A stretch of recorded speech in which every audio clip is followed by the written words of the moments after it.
Hello and welcome to episode 24 of the ABC podcast. My name is Alex, and at long last, I am rejoined by none other than Brandon South Park. I didn't realize how much I missed those. Thank you. It's You're good to be welcome. back. Even though you probably couldn't care that I came back. Oh, come on, Brandon. You know that's not true. Bull crap. But it's cool. It's not like I had anything else better to do. So, catch us up on why you've been absent from the show. So I've been for about 3 weeks busy with freshman orientation at my school Alex used to go to as well. You're not a freshman. I'm not a freshman, right. but I helped coordinate that. Right.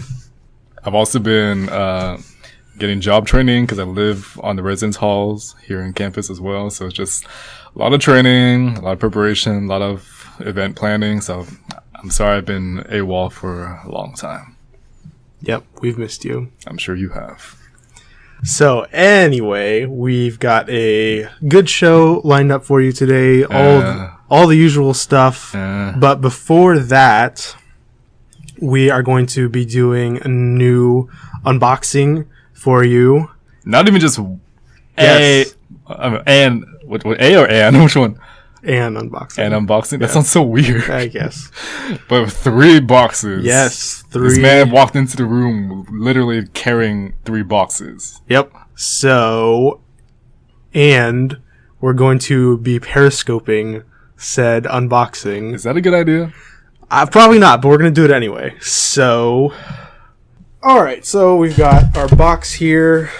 Spider-Man. I'm doing your job for you, Brandon. Just grab the box. Let's go ahead. Just do it. No. Okay, here we have a Marvel Collector Core Spider-Man box. So it's got Spider-Man right here. Alex's apartment number right here, which he will no longer have pretty soon. Very true. He's moving out. He got evicted. No, he didn't get evicted. And that's pretty much it. I mean, unless you want to talk about the logo right here, his number right here, the packaging right here. There's really nothing to talk about, okay? Let's move on. Yeah, this one's seems a little more simpler than in the past, but... Oh yeah, it's got a big old Spider-Man right here. So, do you have any predictions for what we're gonna get? Maybe a case of Uncle Ben. What? I think that's like a pancake mix or something. I don't know. That's Aunt Jemima. No. Uncle Ben's is rice. Oh, well, see, it's a thing then. Anyways. So the inside is a comic book panel of different Spider-Man actions. So there's a picture of his face, web slinging, fighting. He doesn't have any web wings. Yeah. I always like those. They're distracting to me. You think so? Yeah, I mean, they're cool. Like, it's a nice little aesthetic touch, but they don't really do much. True. What? Nothing. Okay, so patch and pin. We've got Spider-Man's chest logo for the patch, and then Spider-Man's face. Or, sorry, the chest logo for the pin, and then the patch for his face. Yeah. There's a couple spiders on the sides. That's nasty. Okay. We've got... Ooh! We've got a brochure that has all the spoilers. Also, a teaser for the upcoming Doctor Strange box. So that's cool. We usually don't talk about the next month's theme on the show, but we did this time. True. Okay, and then we've got our comic with variant Spider-Man Funko cover. Gotta love the design. Yep. It's very cute. It's very pop. Alright, so we've got... Where to start here? I guess we can start with a fabrication. Yay! Okay, so we've talked about fabrications before. I do not collect these, not for any particular reason. It's just not really my thing. But this is the first fabrication we've ever gotten in a collector's core box, so that's pretty neat. He looks pretty cute. That's all I have to say, really. Yeah, it's cool. Anyway, moving on. Next thing, we've got a hat. So it's Pop Spider-Man's face, and then it says The Amazing Spider-Man on the sides, and then on the back it's got a little spider here. That's a pretty big hat. Damn. How much did my swag level just increase? Up to a whole new neighborhood, Spider-Man. Anyway, last but not least, the pièce de résistance. It is an action pose leaping Spider-Man with his hand out in the classic web slinging pose. Brandon, what do you think? I like it. I always like, because, your standard Funko Pop pose is just like regular standard. Right. So it's always fun to have them like do something dynamic. Yeah, so... Like with that Boba Fett one you got? Yeah, I was about to say that one. The February 2016 box was Deadpool themed, and that one had him leaping up in the air. Mm-hmm. This one's really cool. The sticker's a little messed up. That's, that sucks, but it's fine. And then the only thing I think that could have made this even better is if there was some web shooting out. I think that would have really put it all together. But, I really like it. I like it's very simple, I like it. I don't have anything else to say. All right. So that's all that. I guess I'll keep the hat on. So this is from Fugitive Toys. They are a toy retailer.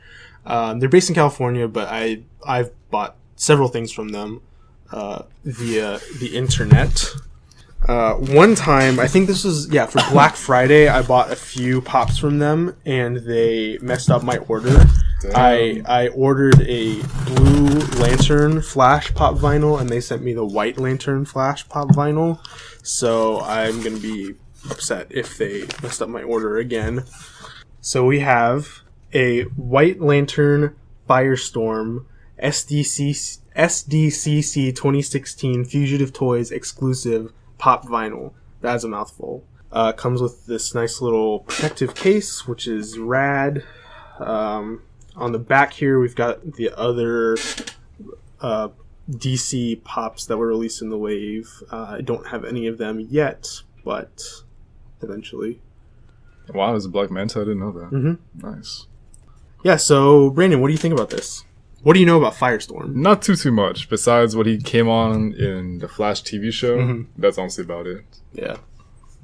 He was wasn't he in The Brave and the Bold? A few times? Yeah, he was a few times, but I mean, nothing like humongously character development-wise. Mm-hmm. Yeah, so, well, at least in the New 52, they probably changed it with Rebirth, or they might have changed it since Rebirth, but in the New 52, he actually became black, like he was African-American, or at least half of him was. But this one, they went with the white guy, so that's worth noting, I guess. He's a lot more silver than white, I would say. True. Not that that's a bad thing. It's just, I think it's just a highlight, the design. I guess. Last but not least, I've got an Amazon package. Do you want to guess what this is, Brandon? Textbook. Sorry, I'm still in college mode, so I have to order my textbooks. Buying textbooks is for suckers. Thanks, Alex. You were never that sucker? Nope. Okay, and then here we have a sepia-toned Captain America 75th Anniversary Amazon exclusive That's pop vinyl. Very specific. No more specific than the White Lantern one.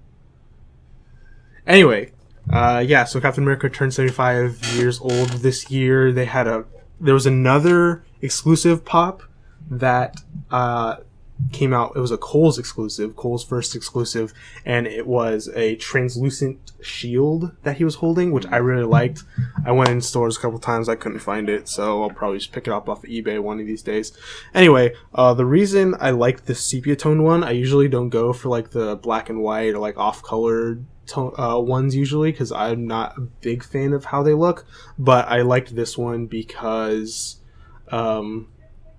it just reminds me of the old comic books when the colors were, more faded and washed out. Yeah. So I like it. Anyway, that is all we have to unbox. Okay, well, that was fun. I think it went better than last time. You mean when we had like a 20-minute interruption? Oh, yes. Who could forget? Anyway, so now that we've got the new unboxing covered, we will go ahead and do our ABCs of Geekdom segment. And it is Brandon's turn to pick, and we are doing, the letter K. Yeah.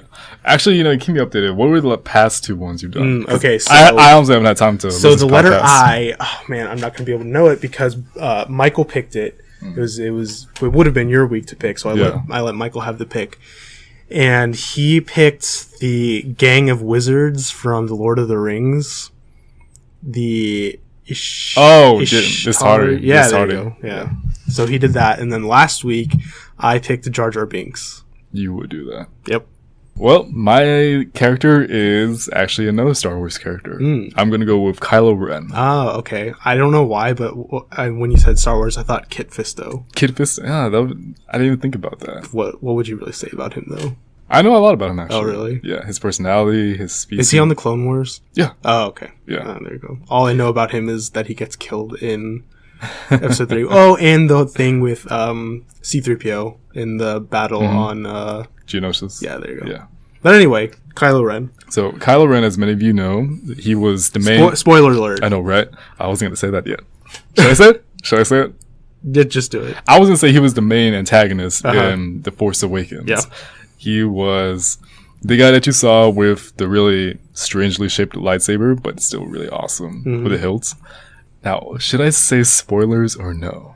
I don't know. I already said spoiler alert, so we're going to spoil it. Nah. Yeah, okay. Really? All right, fine.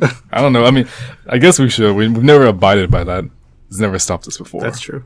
So, as some of you may have known, if not, and once again, spoilers, stop listening here. He is the son of Han Solo and Leia Skywalker. I'm not going to call her Leia Organa anymore. And a little bit of backstory of him. What backstory do we know from the film?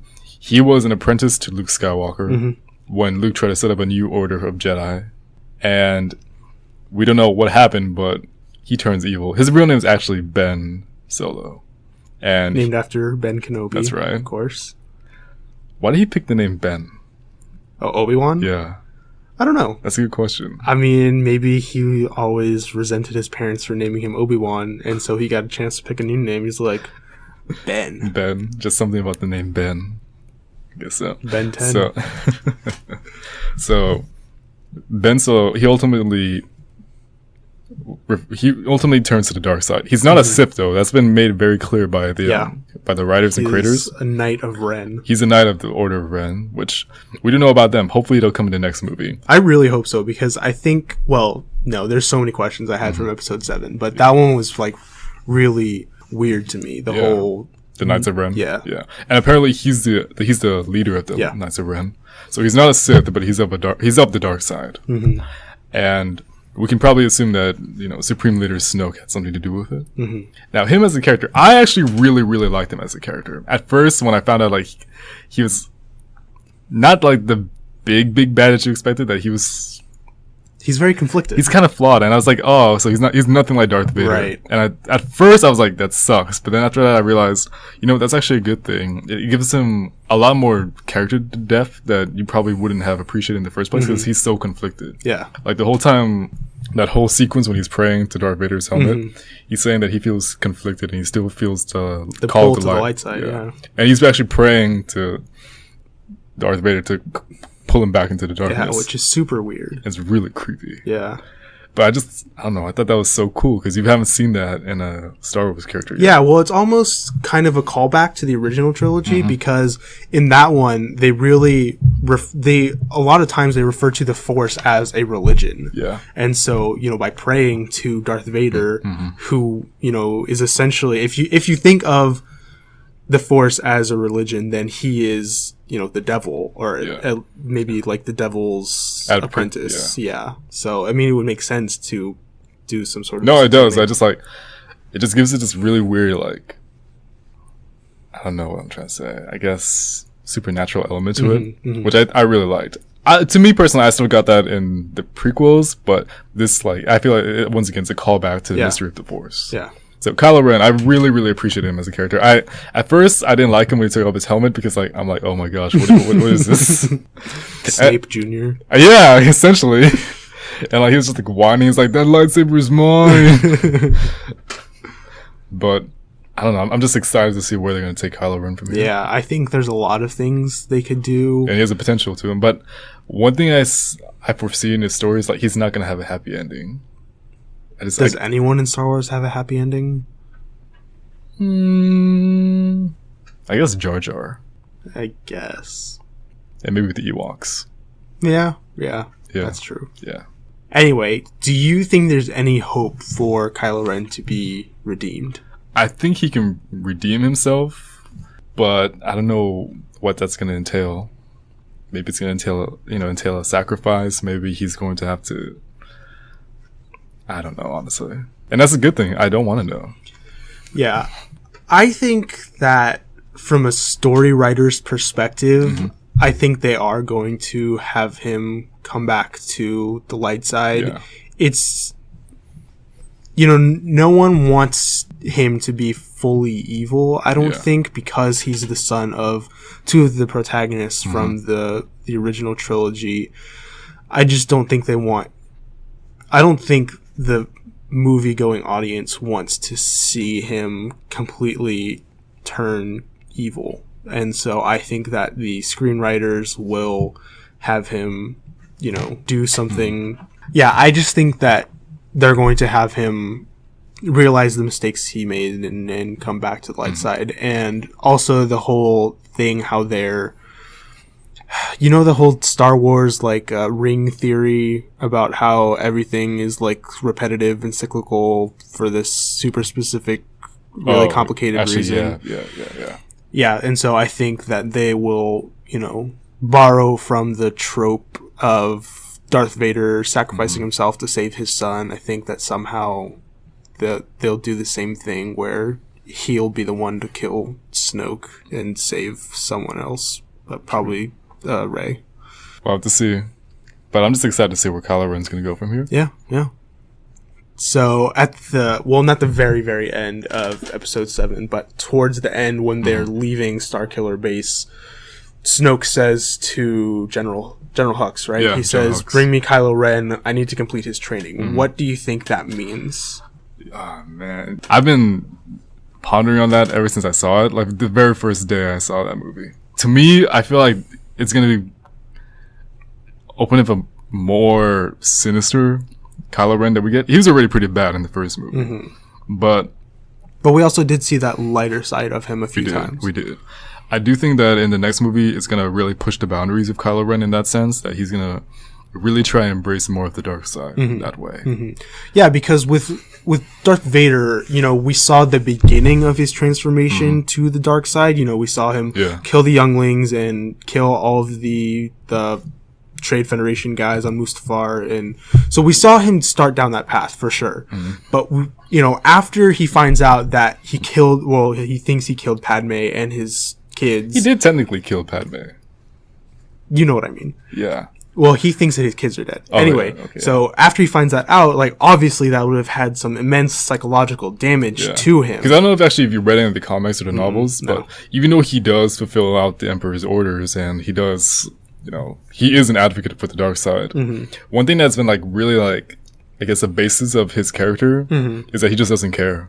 Yeah. He just doesn't care about living or anything like that. Yeah, no, that definitely comes across. Yeah, so that line that Obi-Wan, he says he's more machine than man. That really reflects it in the writings that you see in the comics and the novels, because a lot of times he'll just willingly go into dangerous situations without second thought. And a lot of people think it's bravery. I'm pretty sure it's half of it. But I think for the most part, it's really... He just doesn't care. Yeah, he just... Literally, he just... And that's what makes him so dangerous, I think. But anyway, what I was saying is that... So with Darth Vader, we saw the beginning of his transformation and the end result, 30 years later or whatever. And then... Or however many it is. 20, 25. And then with Kylo Ren, he's already started down that path to the dark side. And so I'm curious to see how that transformation goes. I think that will be really interesting to see. And then another thing is that we know that Rey went and found Luke on whatever planet he ended up on, and so we know that he's going to be training her in the ways of the Force and with a lightsaber. And so at the same time, I feel that's a maybe. I think it's going to take some convincing with him. Like Phil and Hercules. Yeah. We get a musical number. So anyway, I think I don't do that no more, man. At the same time that he's training her, I think that Snoke will be training Kylo Ren in the ways of the dark side, and so I think that the whole parallelism will be really interesting to watch. And he's already really powerful with the dark side as well. Definitely. He stopped a blaster bolt in midair. Yeah, which it does happen sometimes, but it's never been shown in the live action films. Well, in the very beginning of A New Hope, when Darth Vader comes onto Leia's ship, they shoot at him and he just holds up his hand and then he just... Or no. That's in Empire Strikes Back. Yeah, when Han Solo, right. he's shooting at him and just holds up his hand. Yeah, it's the same principle. Yeah, it's just... I think that was just like in a whole new like visual format. Yeah. But you know, Kylo Ren, man. Yeah. Okay, well, that was our letter K for this week. Really good discussion. Thank you. It's my first day back, so I want to do something good for you guys. So now we're going to move on to our corrections. Oh, so did you move on to a digital format now? No more notebook? Yeah, I didn't have time to transcribe. If you guys don't know this, whenever he did the corrections or he would like move on to the new topic, he had this humongous notebook, which I think he used for his notes in class. Well, yeah, basically. And he just reused it for this, and it would just be filled with pages of notes and just... I mean, I still have it. Corrections. I just didn't have time to write it all down. And literally, like, in the middle of, like, sometimes our segments, he would just be reading and, like, okay, what do I do next? Anyway, so first correction I got here is actually more Star Wars. So in Star Wars Episode 1, The Phantom Menace, the vehicle that they take from the Gungan city to the capital city of Naboo through the core of the planet, it's called a bongo in the films. Now bongo is actually a class of vehicle that the Gungans use, so they're actually different types of bongos. The one that they use in the movie specifically is called a tri-bubble bongo. Okay, so next thing is Vincent was talking about Deoxys, the Pokemon, and he said that Deoxys is actually the crystal. The Pokemon Deoxys is actually the crystal in its chest, and then everything else is just a construct that it forms. That's actually incorrect. The crystal is actually Deoxys's brain, and so if you want to damage Deoxys, that's where you have to target in order to take it out. But everything that you see of Deoxys is Deoxys. It's just able to change its shape because of its space virus powers. Next thing, so we were talking about the ability Swift Swim, which of course doubles a Pokemon's speed while it is raining. And I said that only water type Pokemon get this ability. That's actually incorrect. 2 non-water type Pokemon get this ability. The first one is Armaldo, not Armando. Armaldo is a bug rock type, or maybe it's rock bug, one of the two. And it's one of the fossil Pokemon from the 3rd generation Hoenn games.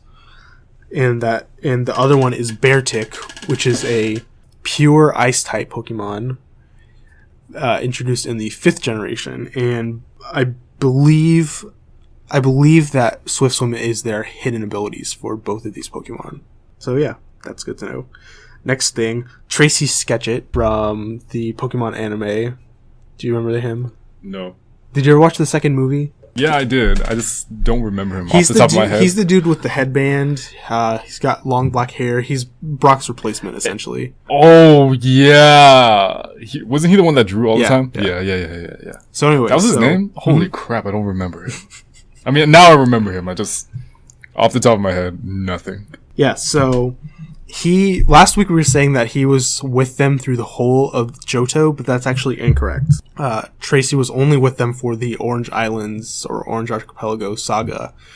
So what happened was, Brock, at the beginning of the Orange Islands, Brock shacks up with Professor Ivy, essentially. He doesn't really shack up with her. He just decides to stay there and work with her. And then after the Orange Islands, they go back to Pallet Town, and Tracy stays with Professor Oak, and Brock shows up, and they ask him what happens, and he gets all moody, and he's like, oh, I don't want to talk about it. So, although it's never explicitly stated, my inference is that what I said last week is that he professed his love to Professor Ivy, and she rejected him. And so he went with Ash and Misty for Johto. Between Johto and Hoenn, he went back to Pewter City to take care of his brother and sister, but his parents were there already taking care of them, and so he went back to join up with Ash, essentially. And then after Sinnoh, so he was with Ash for all of Hoenn and then all of Sinnoh. After Sinnoh, he decides that he wants to become a Pokemon doctor. And so then he leaves to go pursue that. And that's when other male characters join Ash in his journey. So yeah, I don't know where the whole Pokemon doctor thing came from.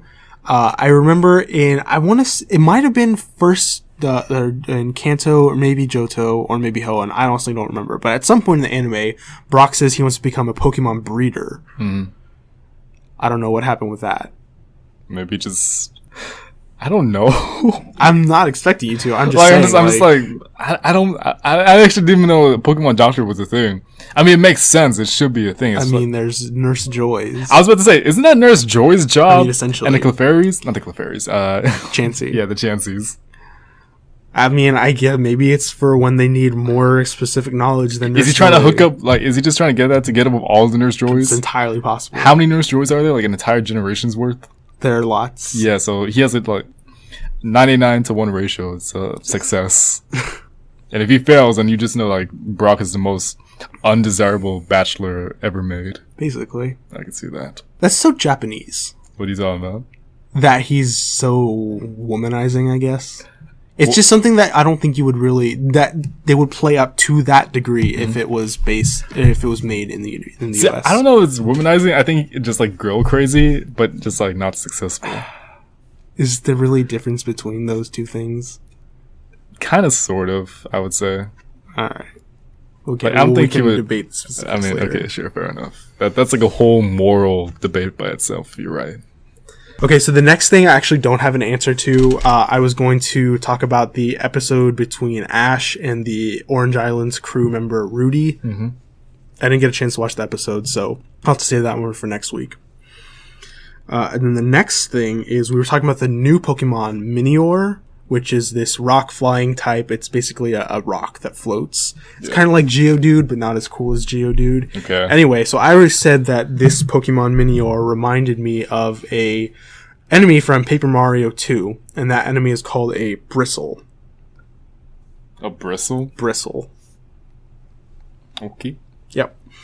Okay, so then the next thing is Mega Mawile does, in fact, stand with its back towards the opponent in battle, just as Mawile does. Good to know. Yep.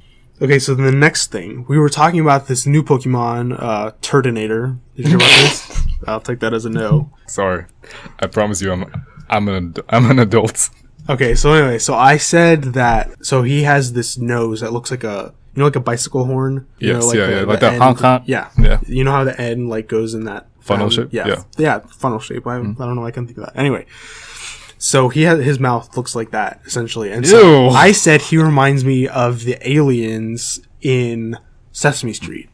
Mm-hmm. That's actually not correct. So there are aliens on Sesame Street. They're called the Martians. And they go like womp womp womp womp womp womp. That's not what he looks like. There are these other creatures called the honkers, which just make a honking noise all the time. And so that's not what their mouths look like. They have the same shape coming out of their ears. And then I thought about it more. What he really reminds me of is Q*bert from the video game Q*bert. If you've seen Wreck-It Ralph, Q*bert's in that too. Never played it. Me neither. I just know that's what he looks like. I'll look it up right now. In a second. It's spelled weird. It's like... Is it Q... Q-B-E-R-T. I think there's an apostrophe in there somewhere. Yeah. But yeah, just... So Q*bert. Oh, it's an asterisk, not an apostrophe. Oh, you're right. He was. I haven't seen Wreck-It Ralph still, but I saw the trailer. I think SMH. Yeah, I think he was in the trailer. Yeah. Okay, next correction. So we were talking about the new Pokemon Crabrawler. Mm-hmm. And so we were talking about other crab Pokemon. And so we talked about Krabby, Kingler, Corphish, and Crawdaunt. And I couldn't remember. I knew there was another one that I was forgetting about. Mr. Krabs? He's not a Pokemon. Although Larry the Lobster, he kind of looks like Crabrawler. Really? I mean, not really. But there's more resemblance there than Mr. Krabs. Even though he's a lobster. Anyway. So the other one that I was forgetting is a Pokemon called Clauncher. It's a 6th generation Pokemon. It's really more of a shrimp, but it's got this gigantic claw that's like bigger than its body where it shoots bullets out of, essentially. And so that was what I was thinking of. Okay, so the next thing is Pokemon EX cards. So they were originally introduced in the 3rd generation in the set called EX Ruby and Sapphire, and that set released on June 18th, 2003. And then the revamped and really buffed version of the Pokemon EX cards was released in the Next Destinies set, which was in 5th generation.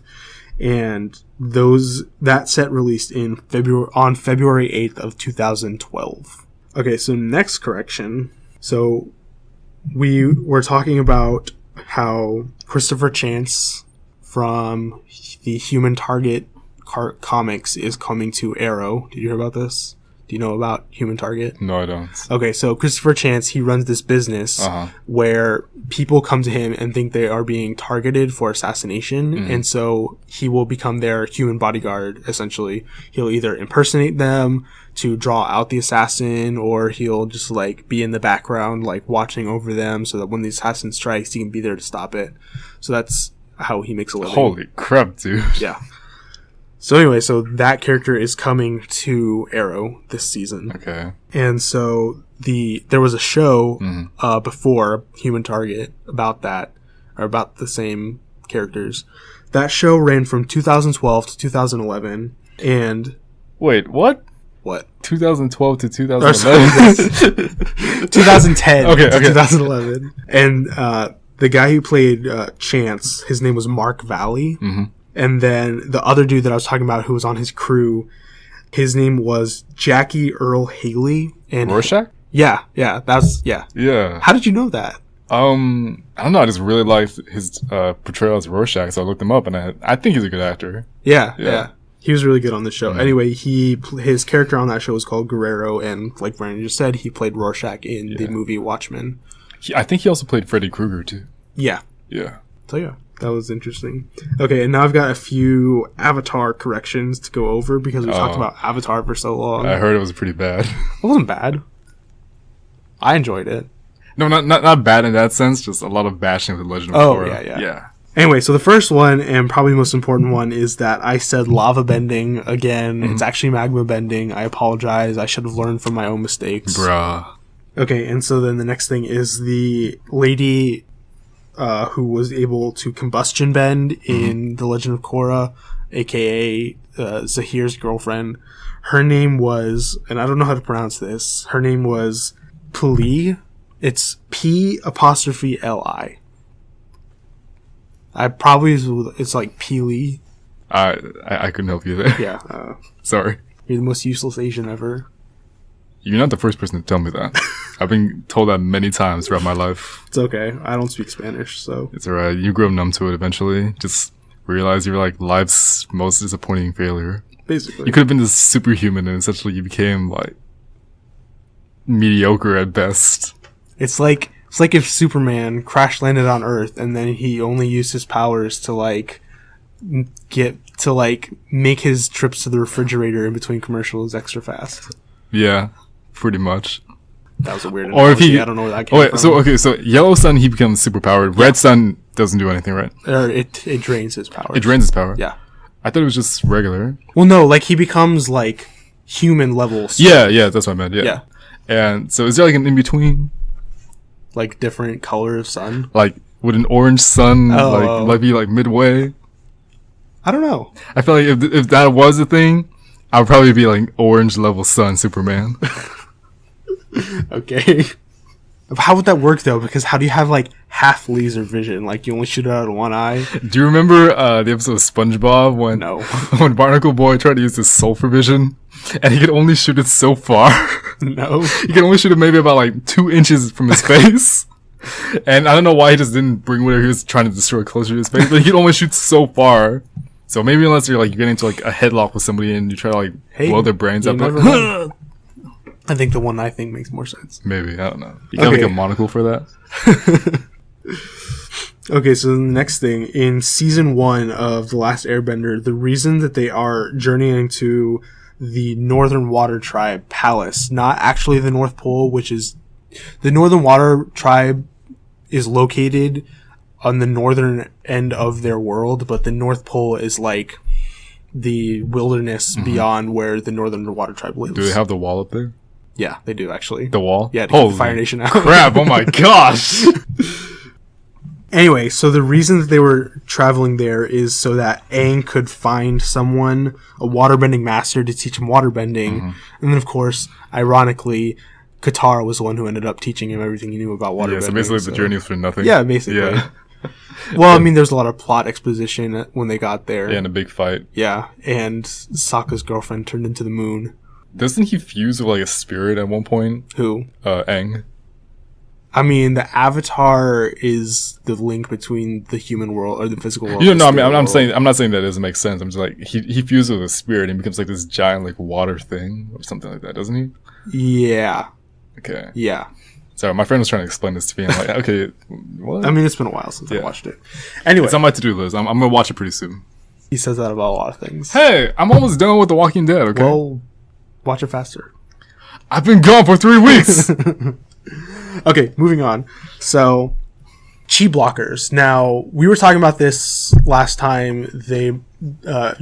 Jasmine and Vincent brought it up, and I said really quickly that chi blocking was in in The Last Airbender, and I didn't really get a chance to explain. And then they said, no, that's not right, and I started doubting myself, but no, that actually is true. So, chi blocking is when someone who's really skilled with pressure points is able to hit certain pressure points in the correct sequence in a really fast amount of time. And by doing so, they can do different things like paralysis or temporarily take away somebody's bending or just incapacitating them in some way in general. And so... Like the whooshy finger hole? The what? I don't think you saw Kung Fu Panda. No. Yeah, okay, never mind. I think I know what you're talking about, though. Yeah, Kevin and I brought this up one time when we're talking about bending. Anyways, my bad. It's also like, if you know anything about Star Trek, it's the Vulcan grip where you just... Yeah. Anyway, so the main character who shows off this skill in The Last Airbender, her name is Ty Lee. She runs with Azula and May for a little while. Yeah, she's this really, like, weird, like, she laughs a lot. She's really, she's like a bad guy, but she, like, is like a super sweet, like, little girl, basically. She's also really cute. Ooh. Anyway, so she shows off that skill a bunch of times, but there are also some other characters in the show that have mastery of this skill, most notably some of the Kyoshi warriors in the show. So yeah, so they show off chi blocking. The chi blockers in season 1 of The Legend of Korra, I guess they just put more emphasis on it because of the whole equalist thing where they rebel against the people who have bending, and so they can incapacitate benders. And yeah, so there's just more emphasis on chi blocking, but it's definitely in the first series. Okay, so then the next thing, the Avatar cycle. We were talking about how Korra got cut off from her past lives, and I thought that somehow she regained that connection. From what I could tell from the Avatar Wikia, she does not regain that ability. So I don't know where this thought came from in my head, and I'm still not 100% convinced that she doesn't have, or that she doesn't regain it, but it's... as far as I can tell, she's still cut off from her past Avatar lives.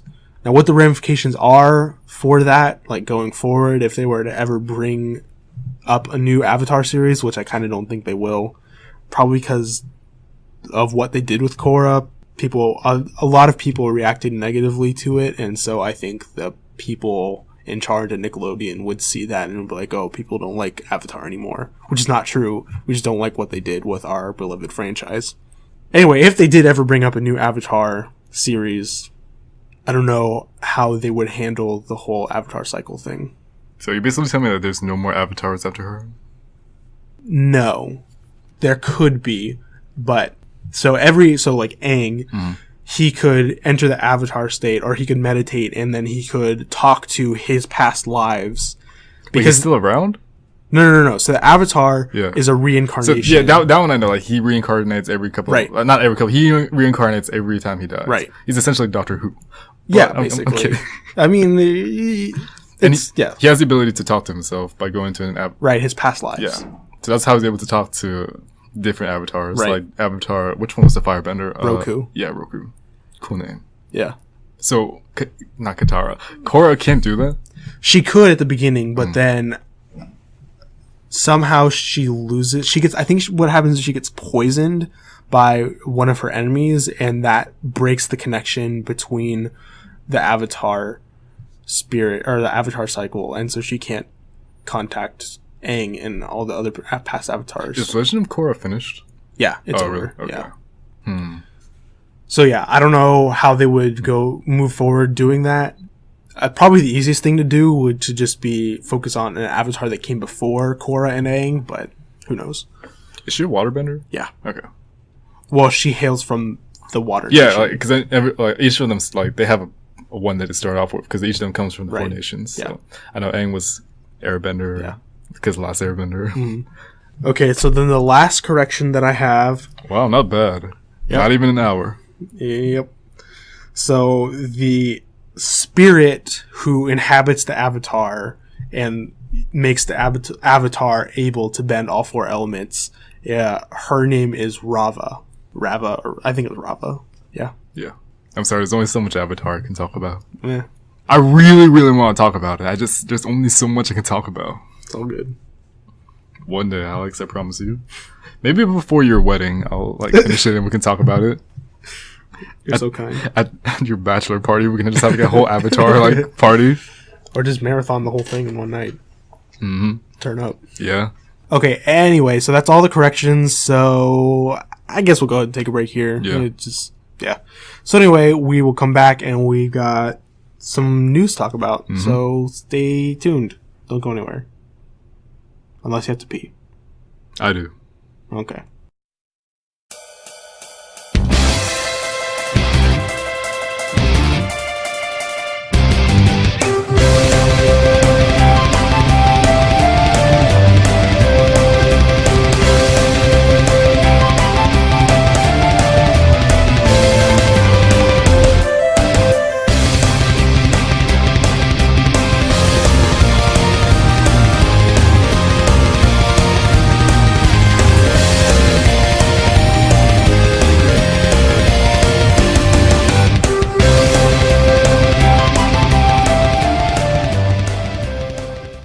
Alright, we're back, and we've got a couple new trailers to talk about. So, which one do you want to start with? It was the first one we saw. Alright, so there's a new movie coming out called Rings, and this is a sequel to the movie The Ring, which came out, I don't know, probably early 2000s, I would guess. I can look it up real quick. It was a big deal when it came out. I remember it was everyone, a big culture hit. Yeah, everyone was freaking out about how spooky and weird it was. I didn't see that. I didn't see it when it first came out. I saw it several years later, probably. Came out 2002. Okay. I saw it when I was probably in high school, I would guess. Now, I'm going to be honest, I don't remember how The Ring ended, but I'm pretty sure they put a stop to the evil that was happening in the video. Yeah. I could be wrong, and I'm gonna be honest, I'm not gonna watch it again because I don't really care for it. I'm not really big on horror movies. Really? Yeah, I mean, every once in a while if I'm in the right mood I can watch one, but the whole scare yourself it's not really my thing. See, I have to say the opposite because I haven't seen many horror movies in my life, so I feel like I do need to watch more. So far the ones I've seen have been okay. So I guess I have a kind of weird definition of horror. Like Friday the 13th, I love Friday the 13th movies, but they're not scary to me. They're just so campy that it's like a culture thing. You need to see it. It's a classic. Yeah, and also to be fair, I'm pretty sure all of the Friday the 13th movies I've seen was in the middle of the day. Yeah, so it's not in the dark with the lights off. And same thing with Nightmare on Elm Street. I really love those movies, but yeah, I just don't find them scary. But The Ring, it's scary enough that it's not really my thing. But anyway, so this new movie looks like a lot of the same from the first one. Of all the people that showed off in the trailer, the only well-known actor that we noticed was Vincent D'Onofrio. D'Onofrio or D'Onofrio? Yes, one of those. More well-known as the guy from Law & Order: Criminal Intent, or Marvel's Daredevil. That's right. Or also from Jurassic World. Oh, yeah. He's the guy that wanted to weaponize raptors. Which, when you think about it, it's pretty cool. It's a dumb idea, but it's really cool. Yes. Can you imagine Velociraptors versus ISIS? Who would win in that fight? Probably ISIS. Not if we weaponize raptors, man. We gotta do it. Maybe Nanosaur could take them out. Oh, yeah. Nanosaur's in new alpha. So anyway. Yeah, in the trailer, I mentioned to Alex that he was pulling a Daredevil, oddly he's enough. Blind. Yeah. So I was like, wow, he took a page from Matt Murdock's book. Which is funny because Matt Murdock can't read like regular print. He just uses Braille. Okay, now that we're done offending people, so the Ring and Rings, it centers around this girl who died in this well. She drowned, and somehow something having to do with making this video. When you watch the video, the phone rings, you get this phone call, it says you're going to die in 7 days, and then 7 days later you die. Yep. Same thing in the first one, happened in this one, they showed it off. This girl is freaking out, she's almost getting killed a bunch of times. I don't know what else to say. That's essentially the basis of the trailer. There's really not much to say about it. It was just mostly just a lot of visual stuff. So, are you going to see this movie? Probably not. Yeah, I'm definitely not. Yeah, probably not. Well then, enough talking about that. So, the other one is... I'm much more excited to talk about this one. Is the return of Caped Crusaders. So, we talked about this last week, and I called it a trailer, but I guess really it was more of an announcement video. This is actually a trailer. It actually kind of, sort of tells us what's going on. It shows us instead of just Batman telling us what's going to happen, because we didn't really find out the plot. So in the first video, we already knew that Joker, Riddler, Penguin, and Catwoman were all going to be in the movie. And so in this one, it showed us them causing havoc in Gotham, but it didn't really explain what their motivation was or what their goal was in causing said mayhem. So other than that, they just showed off some quirky, weird Batman 66 stuff. The thing with the giant oven and the lunch cafeteria tray was actually going to be in the movie, which I thought was funny.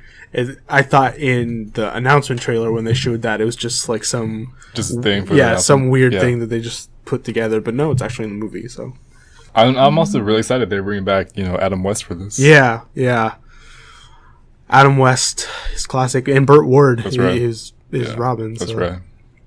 Yeah, it's good stuff. Go ahead. I was just about to say, I actually mentioned this to Alex too, which it really sucks because a lot of the ideas I get, I have to say, and I'm usually off the microphone. I'm like, dang it, I have to write that down again. And it doesn't have the same impact. But whenever I watch DC animation stuff, I'm really wary about whether it's going to be something that's PG and you can see on Cartoon Network, or if it's going to do a Flashpoint paradox and just go all bloody bazooka on us. Yep. So when I was watching, I'm like, and it can't be Batman, so we probably won't be saying anything like that, but I don't know, you never know, they might pull something out, they might punch, Joker's teeth out or something like that.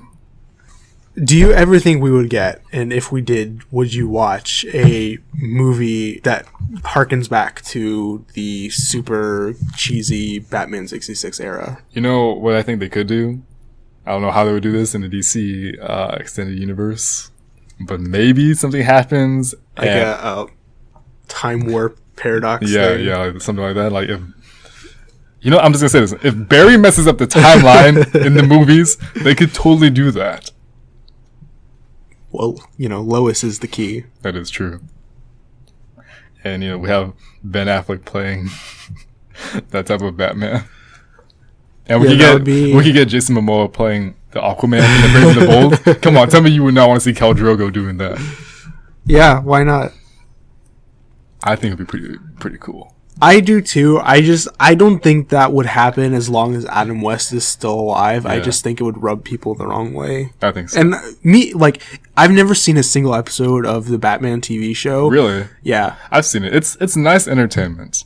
Don't go in expecting anything dramatic or great, but it's good entertainment. Yeah, no, I'm sure it is. But even though, I don't have any attachment to that Batman era. Yeah. But even I would think it would be really off-putting to have someone not Adam West to pull off that Batman. I can see that. In a live action. But remember, Adam West is pretty old. No, yeah. I'm not saying I want him to be Batman. I'm just saying that would be weird. Maybe as a joke thing, maybe. Maybe. I don't know. Yeah. All right, let's move on here. So, the first bit of news I have here is that it was confirmed this week that Michael Pena will be returning for his role in Ant-Man and The Wasp.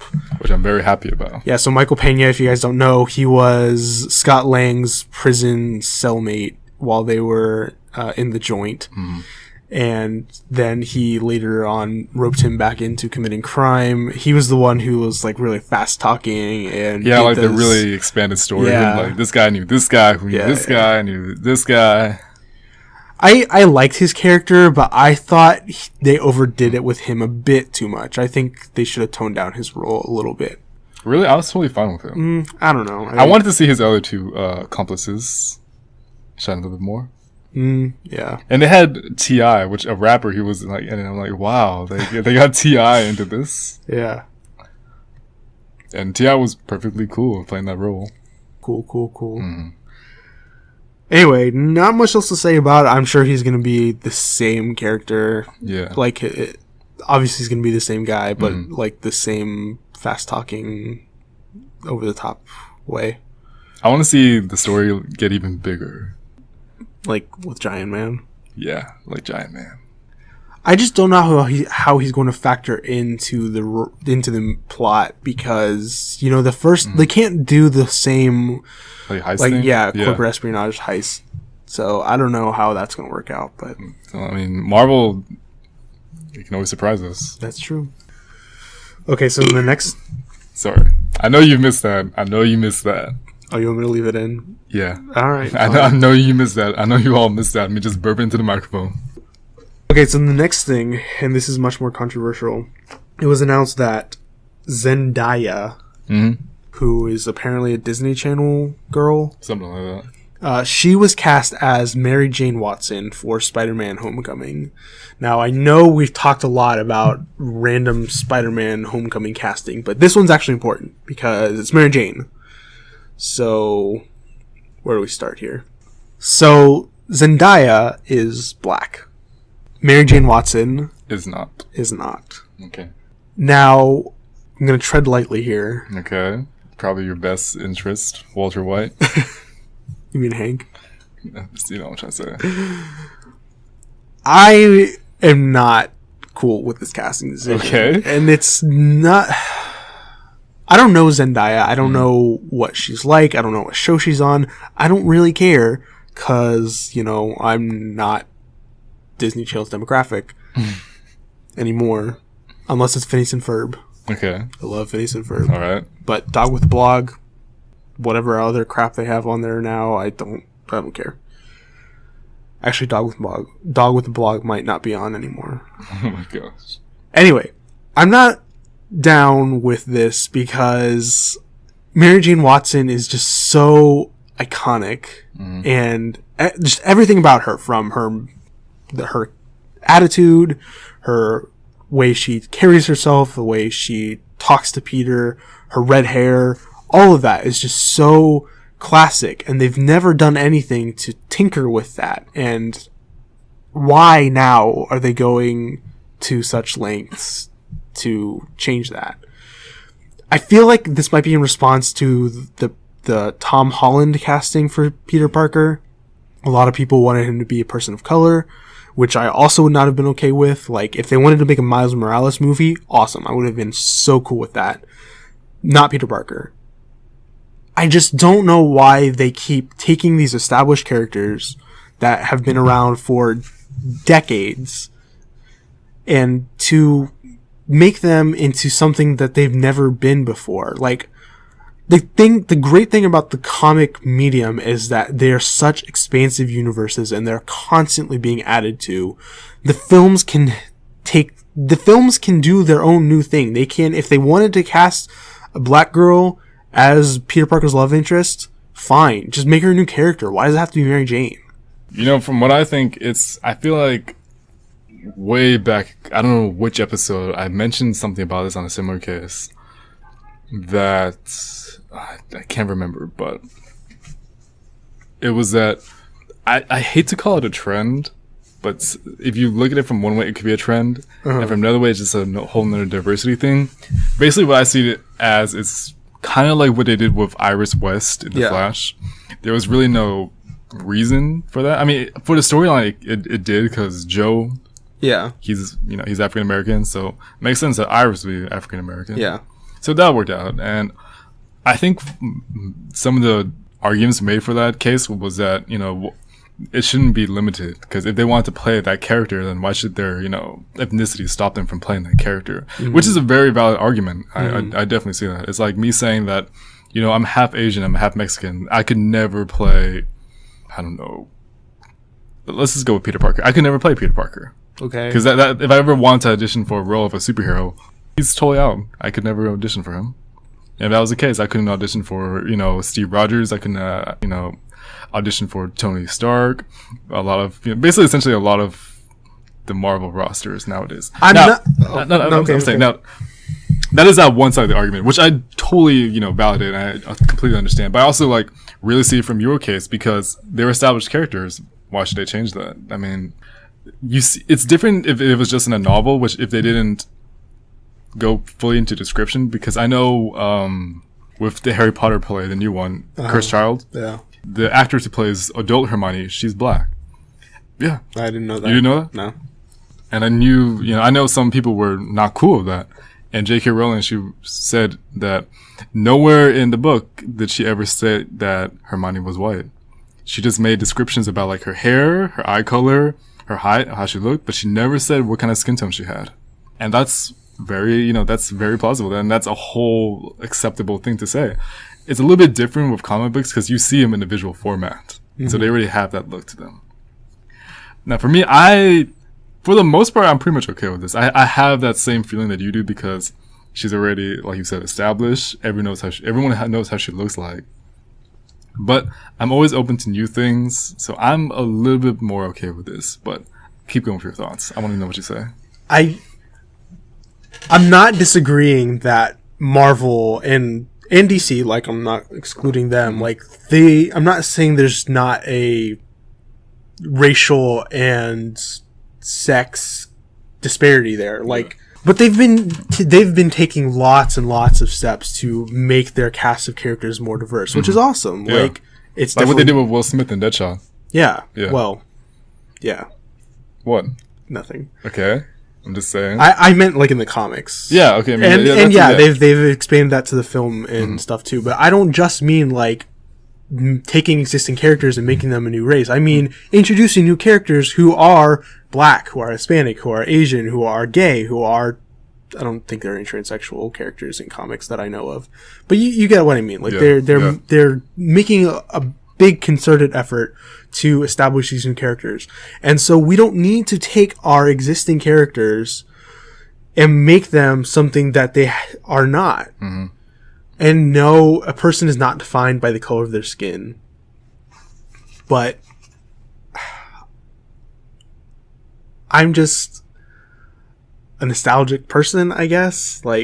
I just don't like seeing change. Mm-hmm. And sometimes I'm okay with it. This time, I'm not. Mary Jane is just that classic girl next door. Literally, they live next door to each other.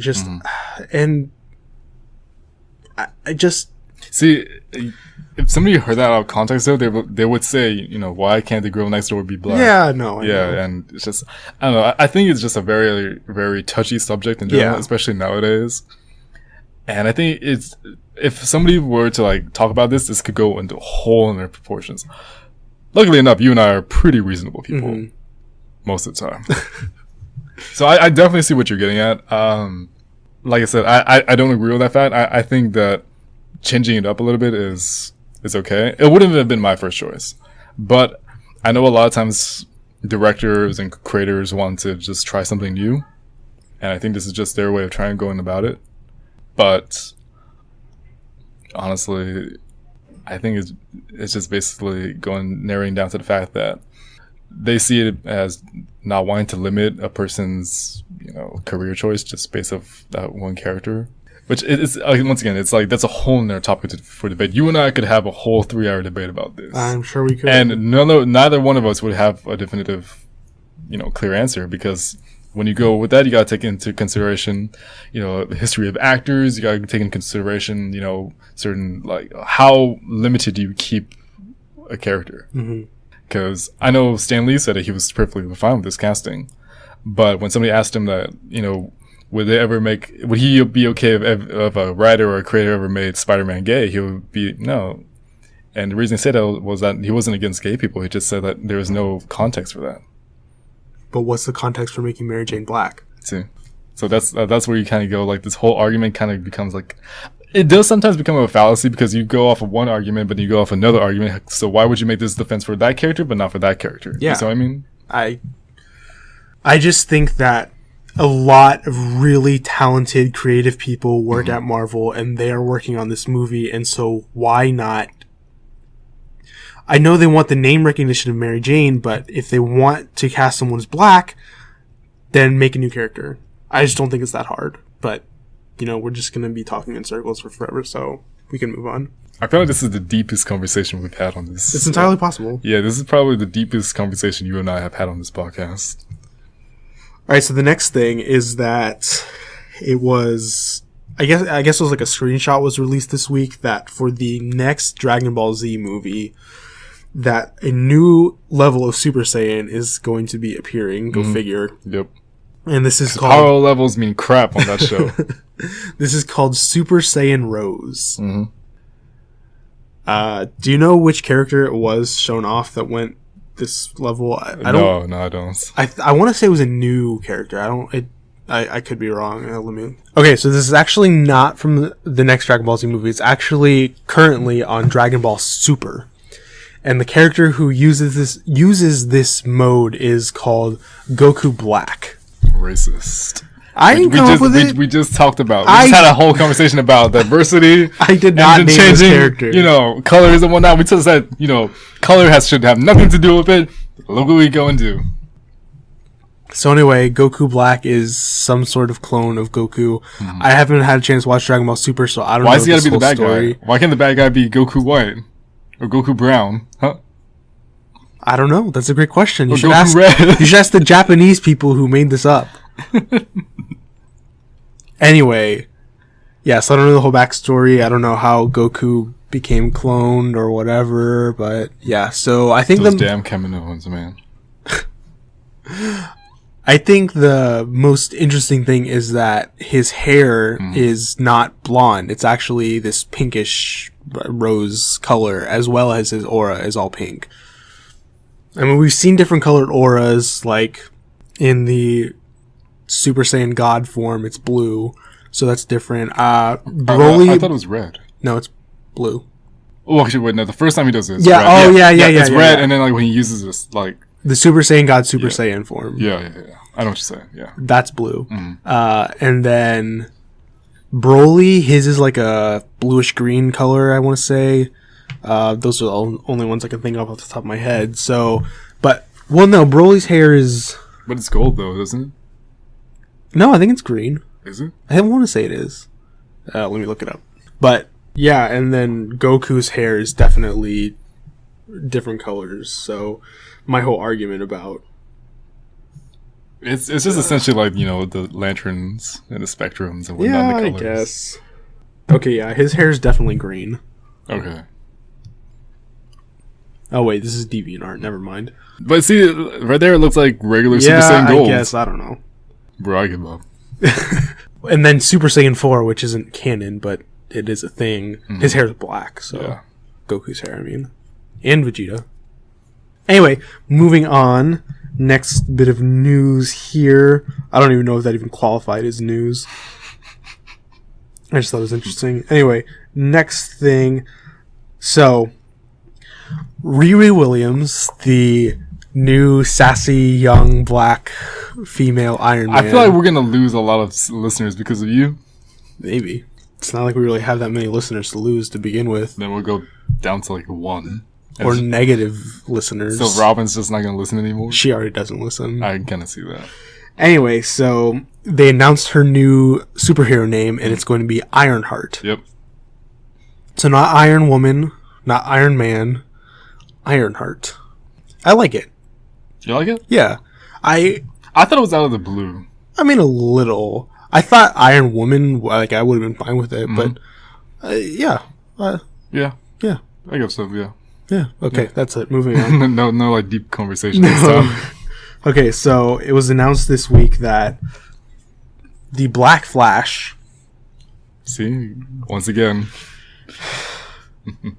So this was during the Darkest or Blackest Night saga in the DC Comics universe.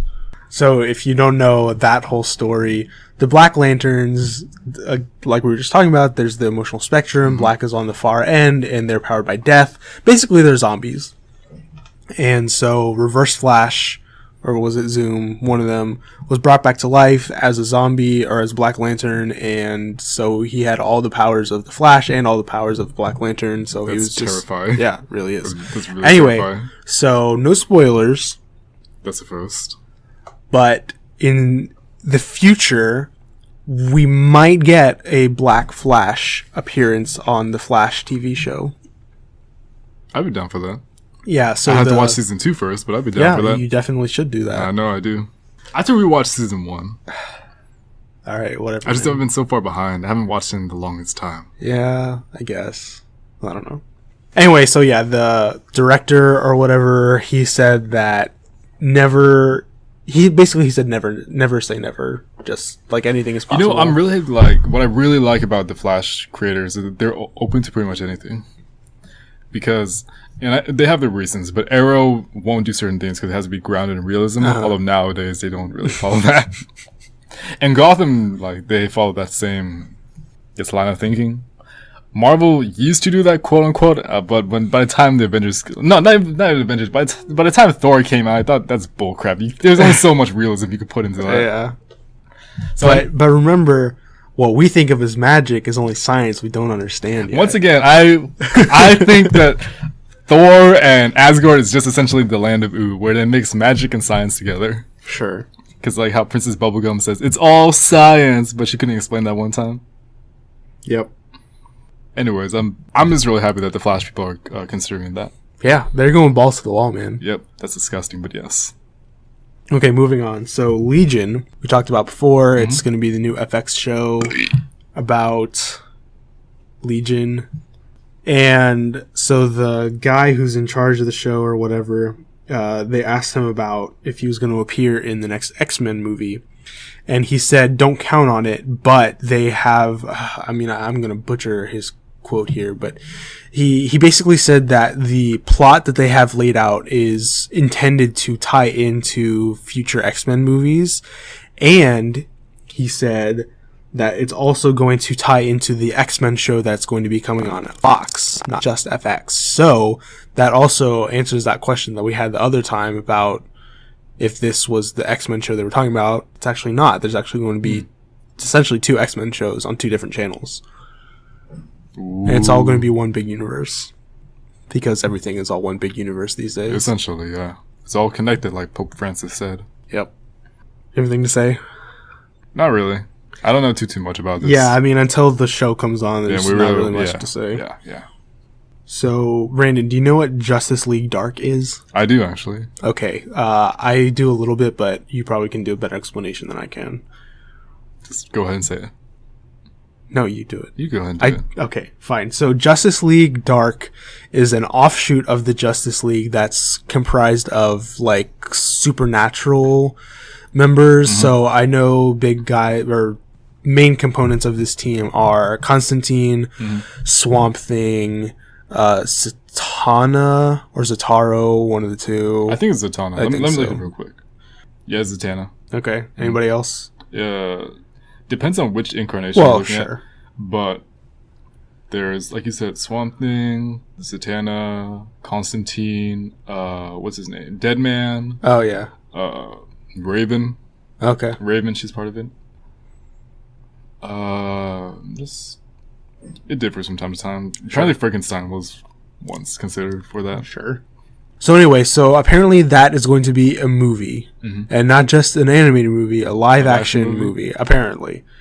Now, I didn't write down how this came up. I think they might have announced who's going to be writing the script for the movie. There was rumors that Guillermo del Toro was associated with it. I could see that. That would be interesting.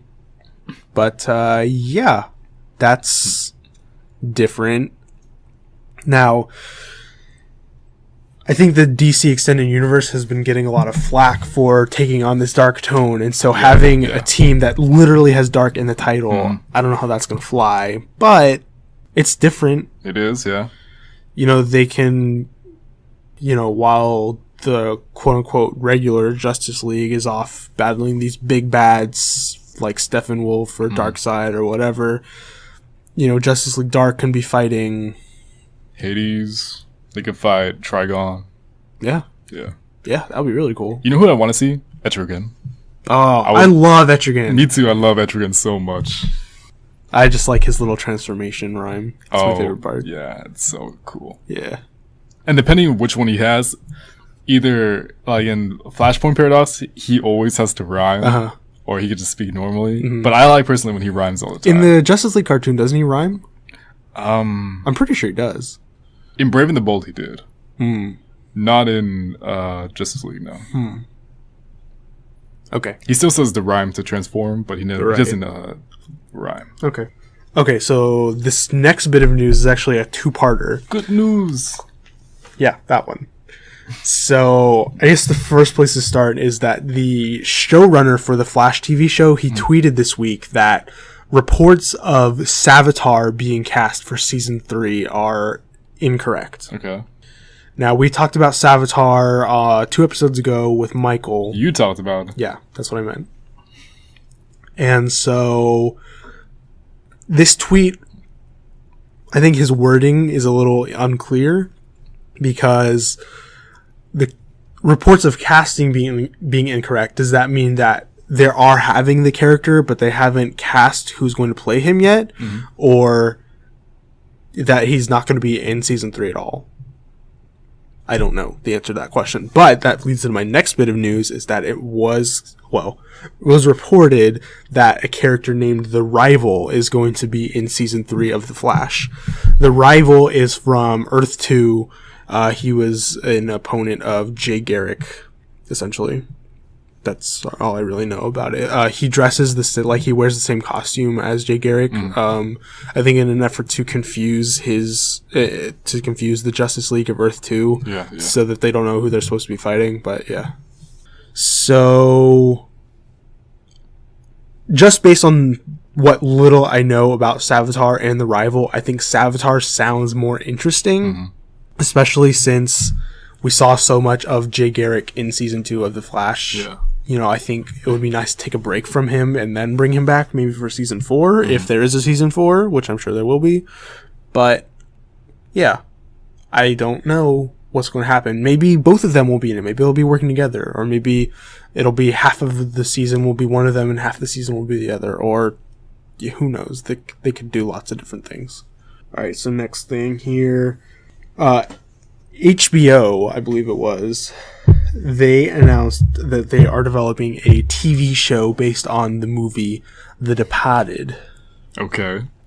So The Departed was a movie that came out, late 2000s. I watched it in like my freshman year of high school, so actually would have been It was a while back. Yeah, tell me about it. Well, actually, let me back up. This isn't important to the news, but I just need to clarify. I watched, so I wrestled in high school, and so on one of our weekend meets, I shared a room with 3 other guys at a hotel, and they were flipping through the channels, and so we watched bits and pieces of The Departed, like in between commercial breaks and stuff, and so I knew what happened at the end. There's a big plot twist. I won't say what it is because it's a really, really good movie. I went back and watched it later, and I wish I hadn't had it spoiled for me because the fact that I only watched bits and pieces of it kind of ruined the whole impact of that final scene. But yeah. Anyway, The Departed. They're making a TV show. It's weird. So the premise for The Departed, this actually isn't a spoiler. They actually tell you this from the very beginning. So the main characters are Matt Damon and Leonardo DiCaprio, and also Matt Wahlberg, Alec Baldwin, Jack Nicholson are also in the movie. So really star-studded cast. Anyway, so Leonardo DiCaprio, he is a Massachusetts state trooper. And what did I just say? The other dude, the Martian. Mark Wahlberg? No, the other one. Matt Damon. Yeah, thank you. Wow, why did I blank on that name? Sorry, the two M's I got confusing. You know, sometimes I look alike, I'm like, oh my gosh, which one is which? Oh gosh. So anyway, so Matt Damon was taken in as a young child by Jack Nicholson, who runs this mob, basically. And so what happens is, so Matt Damon's loyalty is to Jack Nicholson, and DiCaprio's loyalty is to the law, basically. And so at the beginning of the movie, after a few months of Leonardo DiCaprio being on the job, his superiors ask him to do this undercover operation going into Jack Nicholson's gang. And so they frame him for a crime. Like, he knows all this. So they frame him for a crime. He goes to prison for a few months to make it look legit, and then he comes out and he joins Jack Nicholson's gang. Meanwhile, Matt Damon, who is loyal to Jack Nicholson, he is on the inside of the state trooper police department, and it's just this whole double agent plot drama thing. It's really, really good. So anyway, this movie, or this new TV show, I should say, is taking Leonardo DiCaprio's character and putting him undercover in a gang based in Chicago. Okay. That's all I know. And I am not a fan of this move. So we have seen, this is kind of a continuing trend of big AAA movies later on, many years later, being turned into TV shows. These new TV shows. So we've got Limitless is on CBS right now. Lethal Weapon is a new show on Fox, I think. Okay, I didn't know that. And there's another one that I'm forgetting. I don't know. I do know Rush Hour was being... Oh, yeah. Oh, so that's what we're talking about? That's what I was thinking of, that failed tremendously. Oh, it's over. It's over. Okay. Like, it ran for one season. And I heard it was okay, but it just didn't get enough views for that. Yeah. So I think this one is different because it's going to be on HBO, and I think it can be a lot truer to this source material. Maybe. Because it was a very dark, gritty movie. But yeah, it's still weird. It's just, I mean, like, yeah, it's a good concept, but why does it have to be in that Departed universe? Like, there's really nothing tying it to that other than this character. And we know it's not going to be Leonardo DiCaprio. Like, this is way too small time for him. But yeah, like, why not, if they want to do this undercover TV show, like, just make it that way. I'm just tired of seeing Hollywood cannibalize themselves for a few extra bucks. Yeah, but it kind of brings up the question, like, is there going to be a moment where we're going to lose content? Like, no new content's ever going to get made? No, because as long as there are talented people who are willing to not, I don't want to say sell out, but okay, here's the problem. The movie industry is not run by people who love movies. They're not. I wouldn't say just movie industry. I'd say just basically any industry for entertainment. They don't see the creativity. Maybe the comic industry.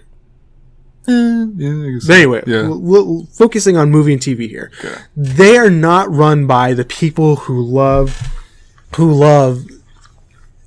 entertainment. They are run by business people, and their goal is to make money. And what they know is going to make money are things that have already been successful. And so it makes the whole movie and TV industry so risk averse because you get things like, what was the last movie that failed? I think, didn't Ghostbusters like barely make any money in the box office? No, I did pretty good. Oh, really? Okay. Yeah. You get things like, I can't even say John Carter because that did flop, but like that was based on something else. That wasn't an original work.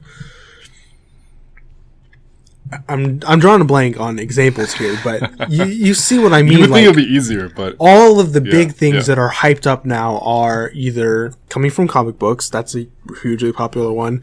They're sequels, they're remakes. Those are probably the two biggest offenders here. It's just really sad to see that people who are creative and talented, they're not getting the chance to show off what they can do because all the movie industry and TV industry wants to do is play it safe and say, well, we don't know about this movie. We know that,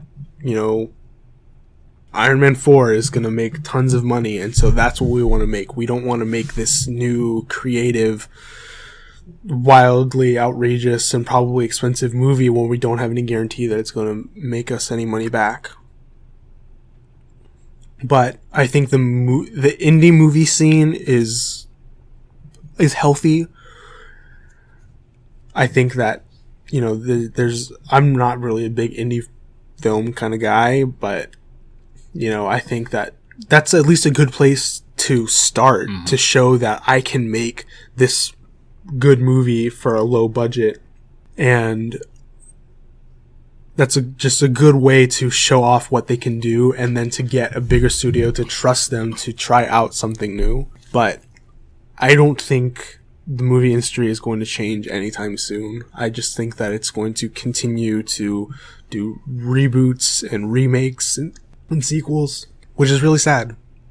It's just a sad state of affairs. Okay, moving on. Actually, we can go ahead and talk about this same problem. It was announced that Disney is looking into making a new live-action version of James and the Giant Peach. Oh yeah, I did hear about that. Yeah, so James and the Giant Peach was a novel written by author Roald Dahl.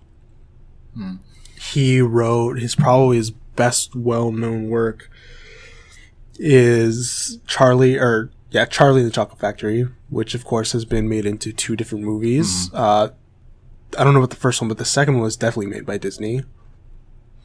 And just recently, Disney released a new movie called The BFG, also by Roald Dahl. That's right.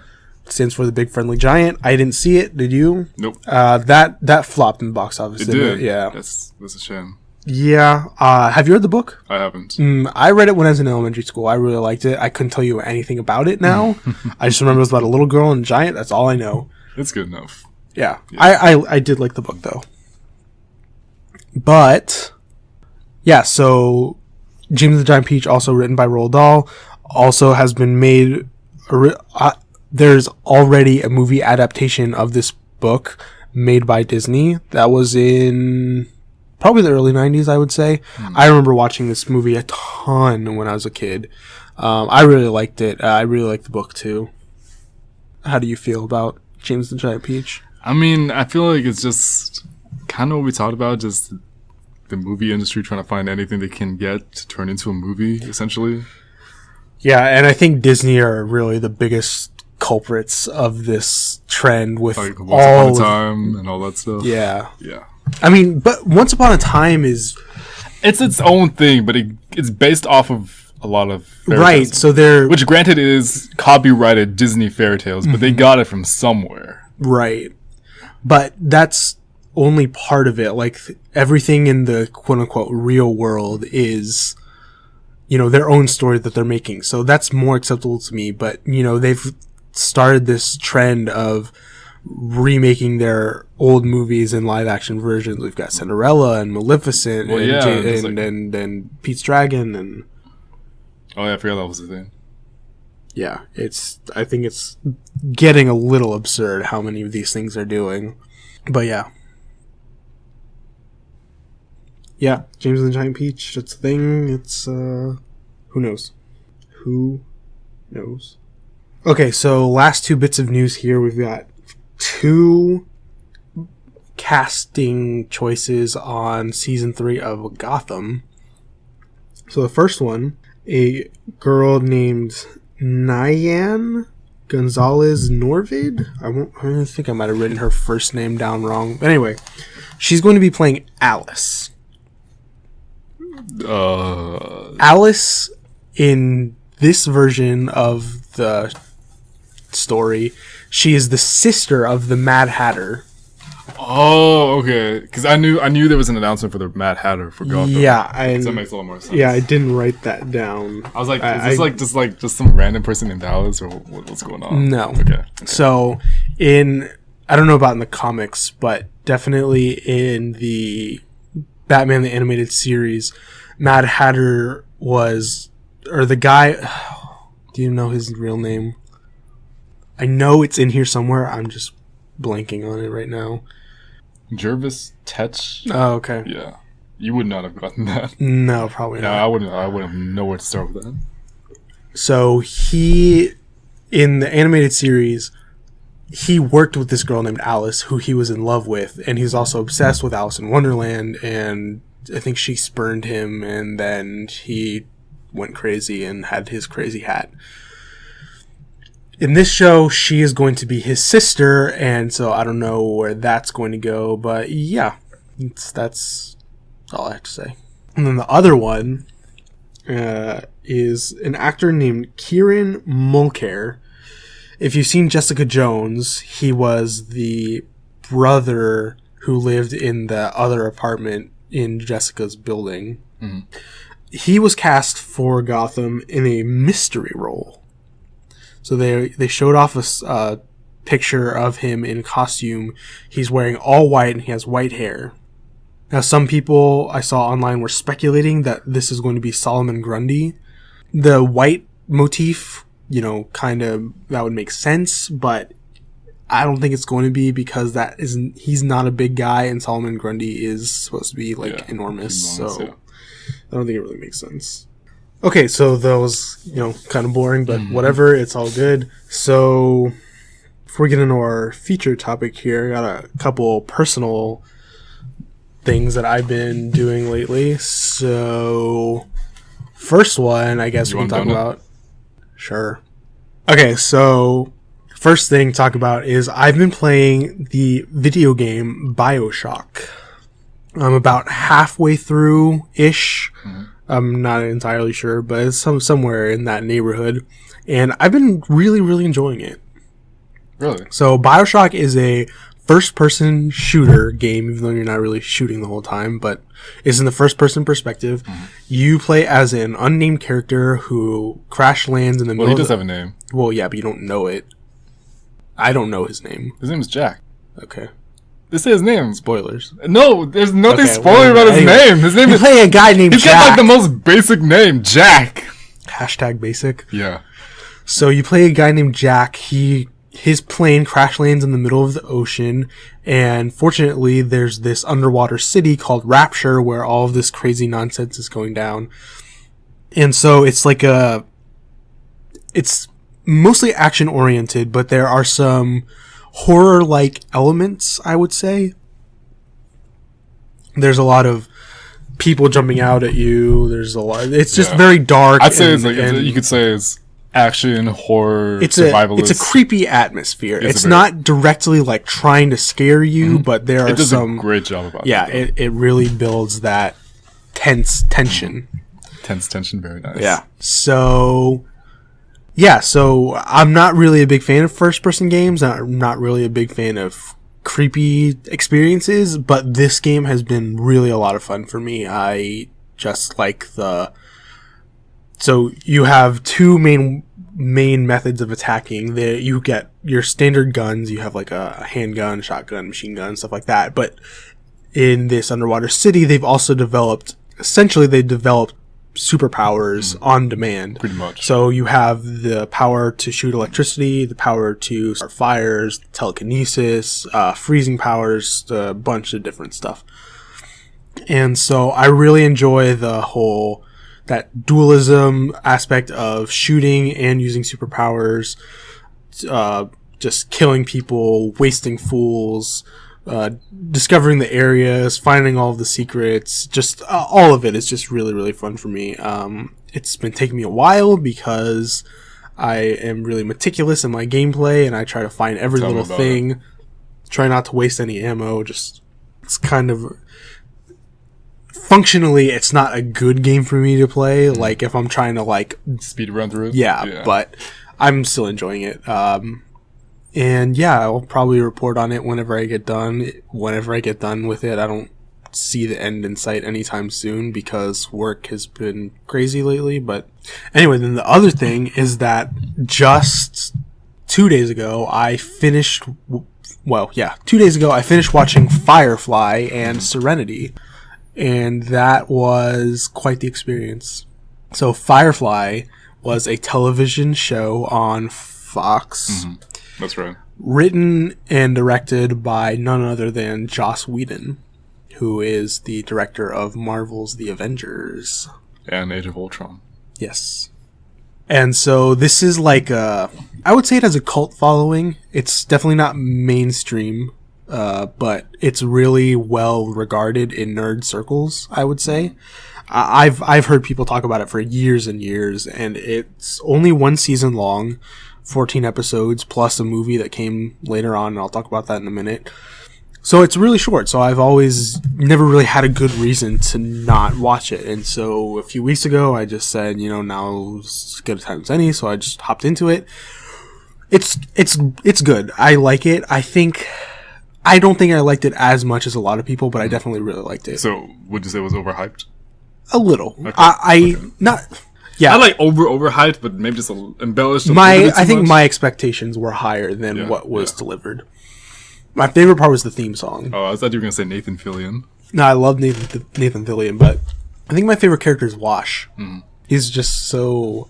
His little one-liner is just really great, and like the first scene where he's introduced, where he's playing with his dinosaurs, I'm like, that's so me. Anyway, so yeah. Really good show. I recommend it. Like I said, it's only 14 episodes, so if you're a crazy person, you could blow through that in one day. If you're more reasonable, you could get through it in a week. I wasn't trying to blast my way through it, so it took me, a good 3 weeks probably. But yeah, I really enjoyed it. So there was enough fan outcry from the end of Firefly that a few years later they made a movie called Serenity. Serenity is the name of the ship, and Firefly is the class of transport ship that Serenity is in the show. You didn't know that? Mm-mm. I've never seen Firefly. Oh. By Serenity.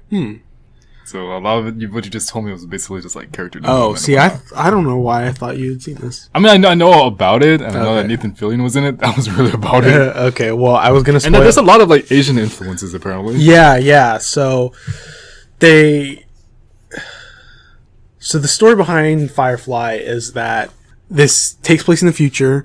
After all of the resources on Earth were used up, they moved out into a different solar system and they terraformed new Earths for people to live on. And so in the central planets in the solar system, all of the technology is there and everything's really like high class and sophisticated, and there's a lot of technology and everyone there is rich basically. And then on the outer planets, it's like the Wild West. And so you have this really weird dichotomy between the technology and the people on the outer rim who are basically hillbillies. Sorry, for some reason when you said that, I just imagined Cletus from The Simpsons. Or, in the Moon in Futurama, how they're all hillbillies right there. Oh, yeah. So, where was I going with this? Oh, yeah, so something that they never explained in the show, and even so, like I said, it's only one season, so there are actually a lot of things they don't get to explain, but one of the big ones is that everyone knows Chinese in this show. And so in the same way that when I'm over at my cousin's house and my tios and tias will randomly throw in Spanish in the middle of their sentences, these characters on Firefly, they will randomly throw Chinese words into their sentences. Usually it's like curse words. But yeah, and there's a few other words, like instead of goddamn, they'll say goram. Just weird things like that. And they never explain why. Yeah, it's weird.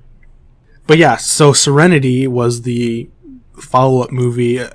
If Kickstarter had been a thing in 2005 when this movie came out, I'm sure it would have been kickstarted, but it wasn't. They just got enough funding behind them to make this movie. And I gotta say, it really didn't do justice to Firefly. I've heard that. The tone was just, it was really different. I don't know if they were trying to do that because, Firefly, failed, essentially. And so they thought, well, maybe we need to change it up, make it different, and it just didn't work. I don't know why they went the direction they did. The plot was also overly complicated, I thought, and it was just really... I don't know. I would have been okay with not having watched it, but I'm me, so I needed to watch everything, and I did, and I don't regret watching it, but I probably would have rather taken those 2 hours and played more Bioshock. But yeah. That's my story. I never asked you about Bioshock. Have you been following pretty much the story about the backstory of Rapture? Yeah, I've been going out of my way to find as many of the audio tapes as possible. What do you think about it? It's confusing, yeah. Just because of the way that narrative is laid out with these little bite-sized bits and pieces of information that you're supposed to string together. So I'm not entirely sure what's happening, but it is interesting. Do you get the philosophy behind Rapture? Yeah. Okay. Yeah. I think that's really cool. Yeah. Basically what the whole philosophy of the game is. Yeah, and it's totally bonkers. I don't buy into any of it, but it is interesting. Really? I actually really, really bought into it. I feel like people would do this. Nah. What? Make a city in the bottom of the ocean or act like that? Act like that. No, people would act like that. Maybe. You've seen how they act like on The Walking Dead. I guess.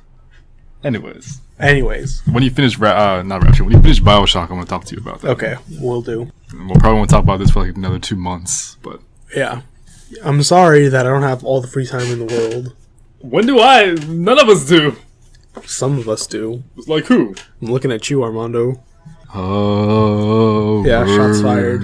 Anyway. Not even shots fired. It was like the Death Star was fired. Well, it's a good thing you don't listen to the show. Yeah. Anyway, so now we're going to move on to our feature topic for this week, and we are finally going to be returning to our nerdy history. Because I know you all want to hear so much about that. Yeah. So this time we're going to be covering our shortest span of history, which is going to be middle school. So from ages, what would you say, 11 to 13, somewhere in that area. So 6th grade to 8th grade. Mm-hmm. Do you want to start? No, you can start. Okay. So Brandon and I went to Westbriar Middle School. That's right. The Grizzlies. Roar. Let's see. What do I remember about Westbriar? So that was when I started wrestling. Coach Gum was our wrestling coach.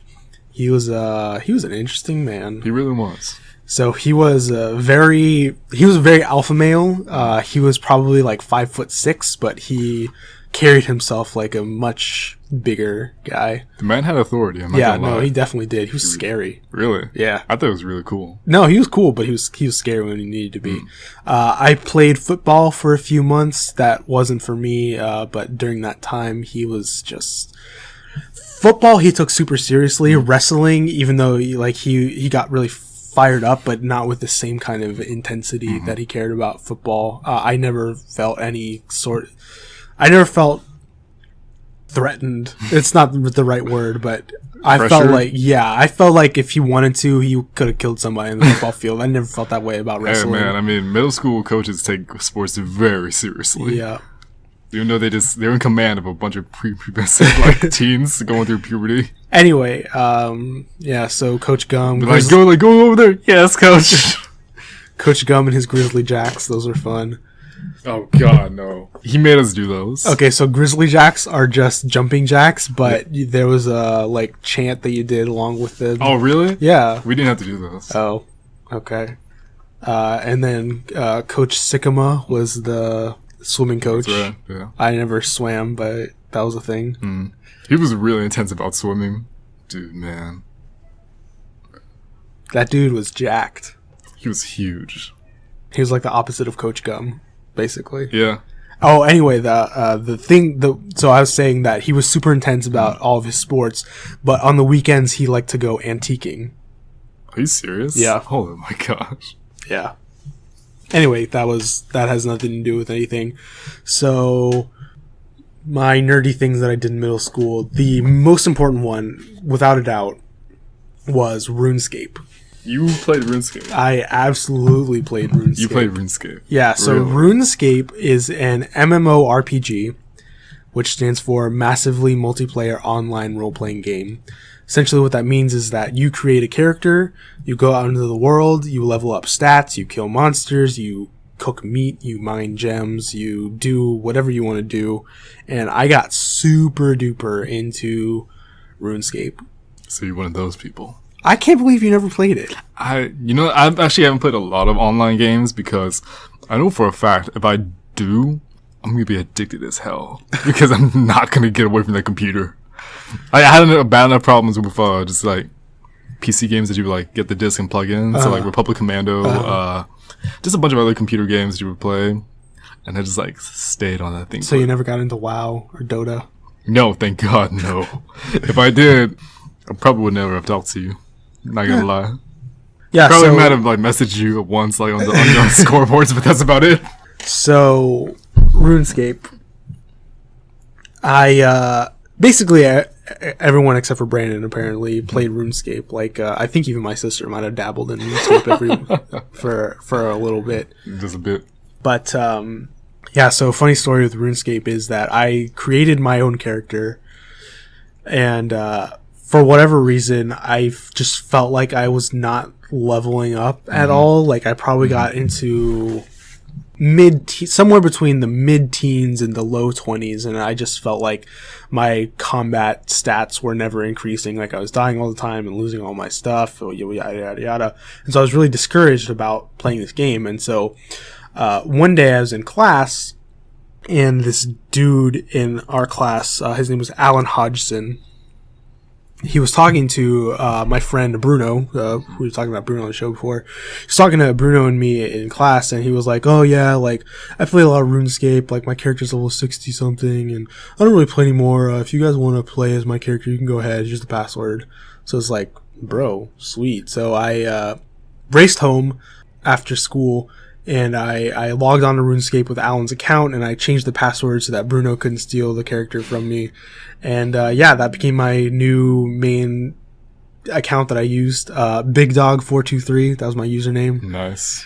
I mean, obviously I didn't get to pick it. Alan did. I don't know where that came from, but yeah. So I played a ton of that game. I got so invested that I actually convinced my parents to let me get a membership, $5 a month. Oh my God. So you could get into like the member exclusive areas, and you could work on some stats that free players couldn't do, and mostly quests. I think that was the biggest thing that members got access to. But yeah, I was super into RuneScape. I couldn't even begin to guess how many hours of that game I played. I never got into any like online friendships. Like there was never any people that I ran into all the time and like tried to, start a acquaintanceship with. It was just enough of my friends played online that I didn't really need that. But yeah, that was RuneScape. I definitely enjoyed that. When I was in high school, the summer after my freshman year, I went hiking with my scout troop. We went to this place called Philmont, which, if you don't know, is a quote-unquote high-adventure Boy Scout camp. It's just a really long trek. Anyway, so when I was there, this was years after I was... Well, so I played RuneScape starting in sixth grade, probably through 7th grade. I think probably by the time 8th grade rolled around, I was done with it. And so... Like I said, summer after my freshman year, we were hiking in the woods for whatever reason, and for whatever reason, it just suddenly hit me how much I missed playing RuneScape. And I was like, oh man, I really need to log back into that and maybe start my own character, just start fresh, just get super into it. And I never did. I don't know where that thought came from. Since then, I've thought that a few more times, like, oh man, I wish I could relive my my youth basically, and just kind of stroll down memory lane and play some RuneScape, and I never have ever since I was super into it. I haven't touched it. I don't even know if it's still active. I want to say it is. It is. Yeah, but I'm sure there's nowhere near as many people play it. Hey, maybe after this it'll inspire me to go play. I'm sure. Along with all the other games you gotta play.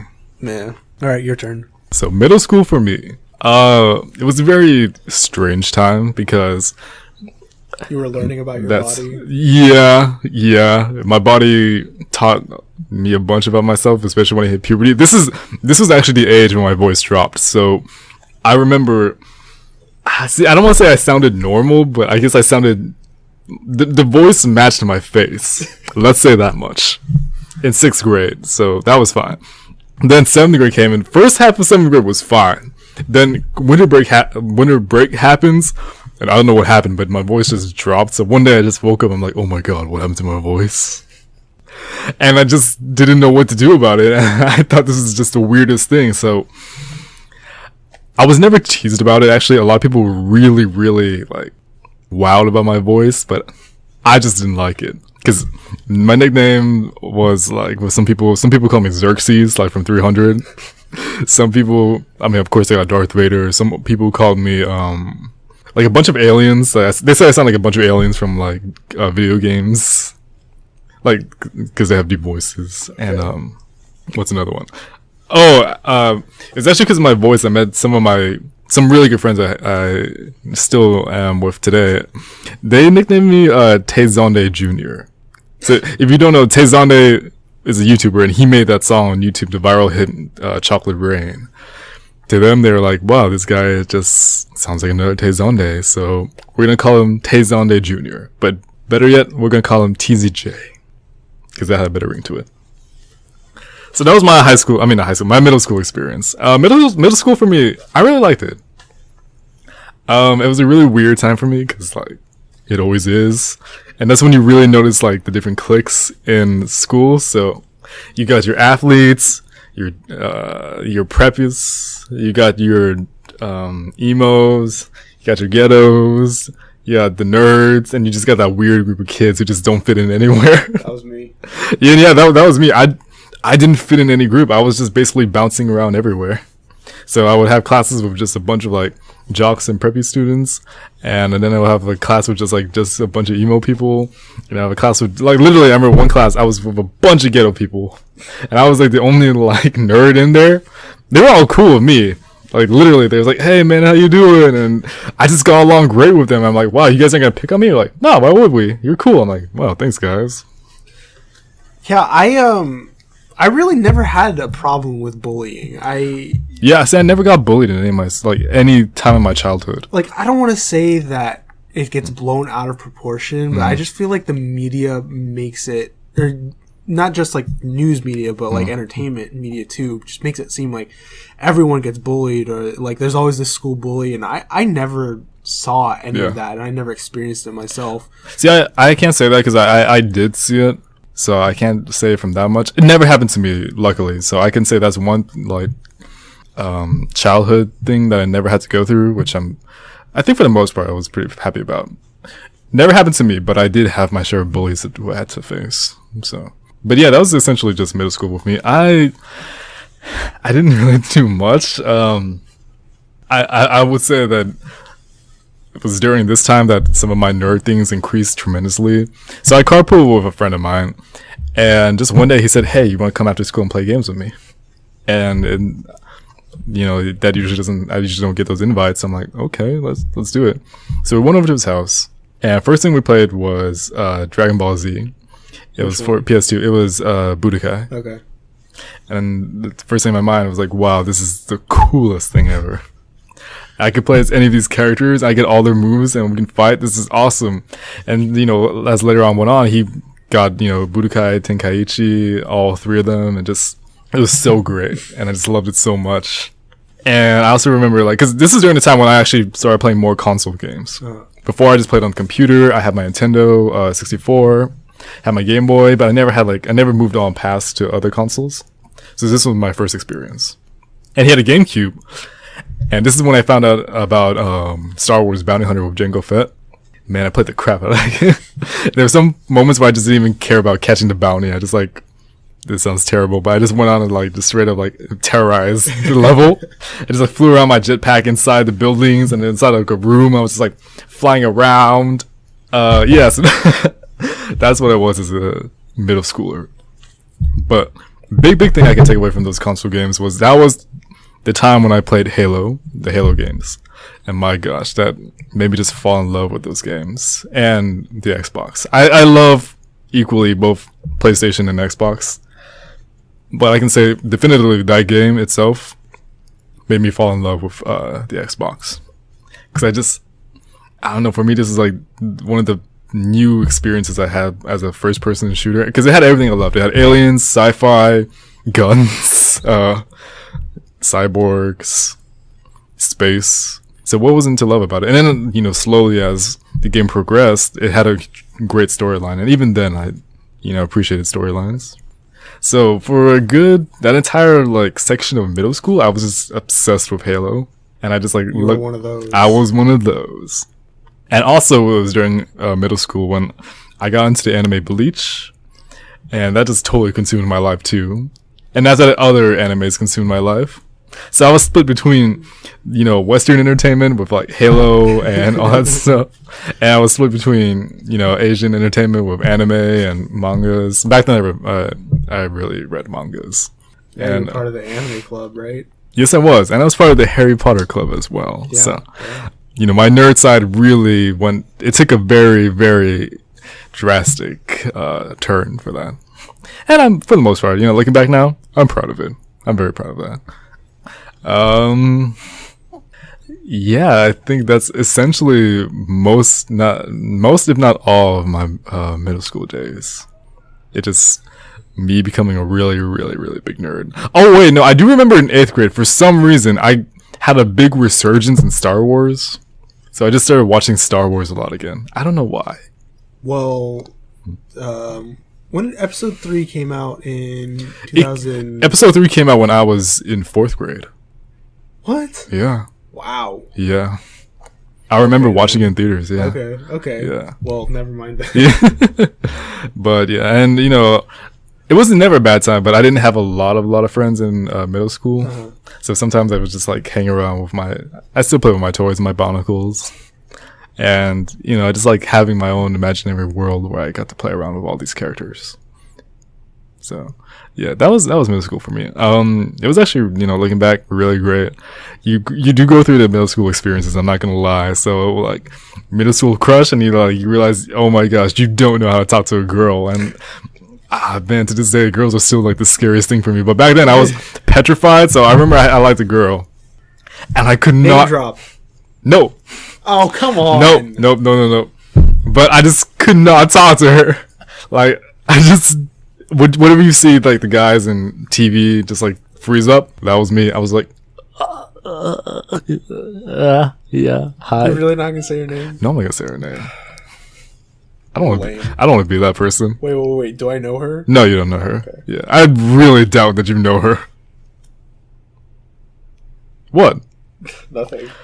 But yeah, I was a very awkward, I mean, I can't say like I was a very awkward kid. I'm still an awkward kid. But back then, I was a tremendously awkward kid. More so than now, which I didn't think was possible. Or maybe I'm going to stop talking about this because I feel like middle school Brandon's starting to come out right now because I can't even finish my sentences. That's just how awkward I was. But I still really like middle school. You know, looking back, I still really like it. Even though we had to wear uniforms and all that stuff. You had to tuck your shirt in. You got to wear your ID. Yeah, you were supposed to. Yeah. You know, it was a fun time. It was that transition from elementary, but not quite to high school. So you didn't have to be mature, or as mature as high schoolers could be. Yeah, but high schoolers are so mature. I know, right? But it's just that phase that you could really go into. Oh, I do remember this also. So the person I carpool with, I got into his house really early in the mornings. And in the mornings, they would just have so many episodes of SpongeBob playing that I almost know all the old SpongeBob episodes by heart. Wow. And I just laughed whenever. I still laugh at them now. So, yeah, I could say that during those years, my appreciation for cartoons and all that stuff just, like I said, grew drastically. Okay, so I wasn't expecting Brandon to give all of his things at once, but, you know, that's good. For me, middle school, I definitely enjoyed middle school more than high school. Mm-hmm. Not because middle school is so great, high school is just so terrible, but, you know, it's in the past. There's no point in dwelling on it. Let's see, what else for me? So another really, really important thing, if you guys remember from our elementary school talking, which that was so long ago, I don't remember what episode that was. Oh my gosh. That was like and then we would keep coming back to it. Yeah. So we never really progressed in that talk. Anyway, so something, if you guys remember, I left out was I didn't talk about comic books at all. And that was because for me, that love didn't foster until I got to middle school. Not for any real reason, probably just my parents are not, that's not how they are. Like, I remember this year for Father's Day, I got my dad an Avengers themed Father's Day card. And he was like, let me see if I can name all of these characters.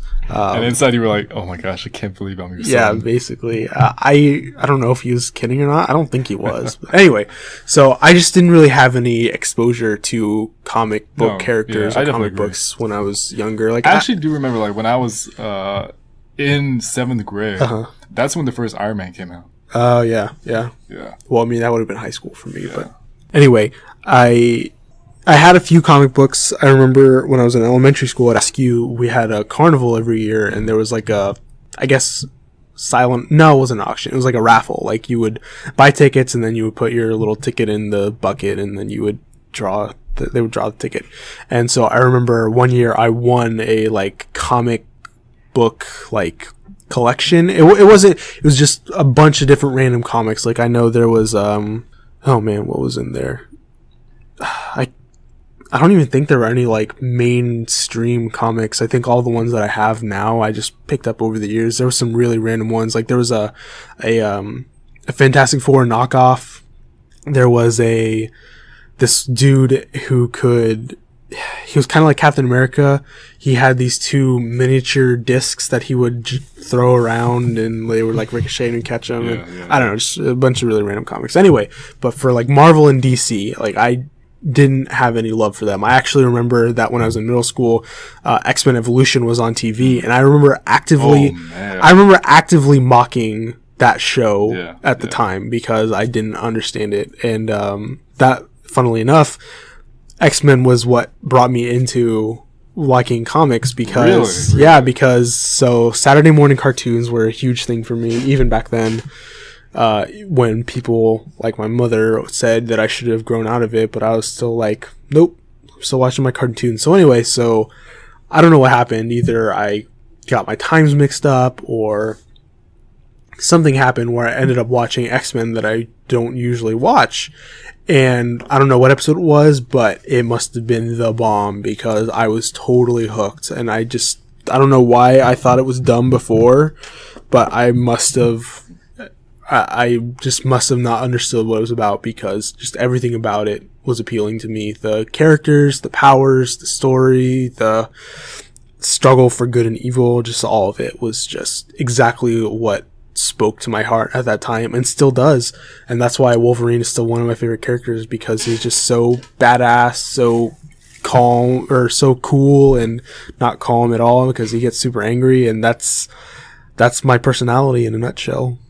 Except for the cool part. Yeah, basically just getting angry. Yeah. That's what I share in common with him. But you should see him play Smash. It's not pretty. I remember mornings in our school cafeteria, I would literally, while I was trying to study, just like looking at him above my notes, giving him this weird look because he would just go berserk at our table, be like, "Oh gosh!"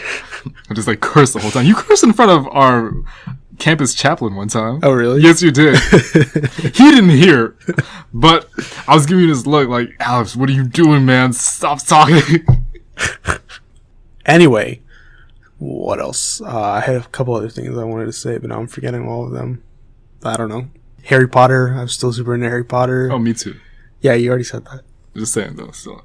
I don't know what books came Always out when had I to was in read middle it. school. Do you know when the Deathly Hallows came out? That had to have been, I think, when I was in high school. Okay.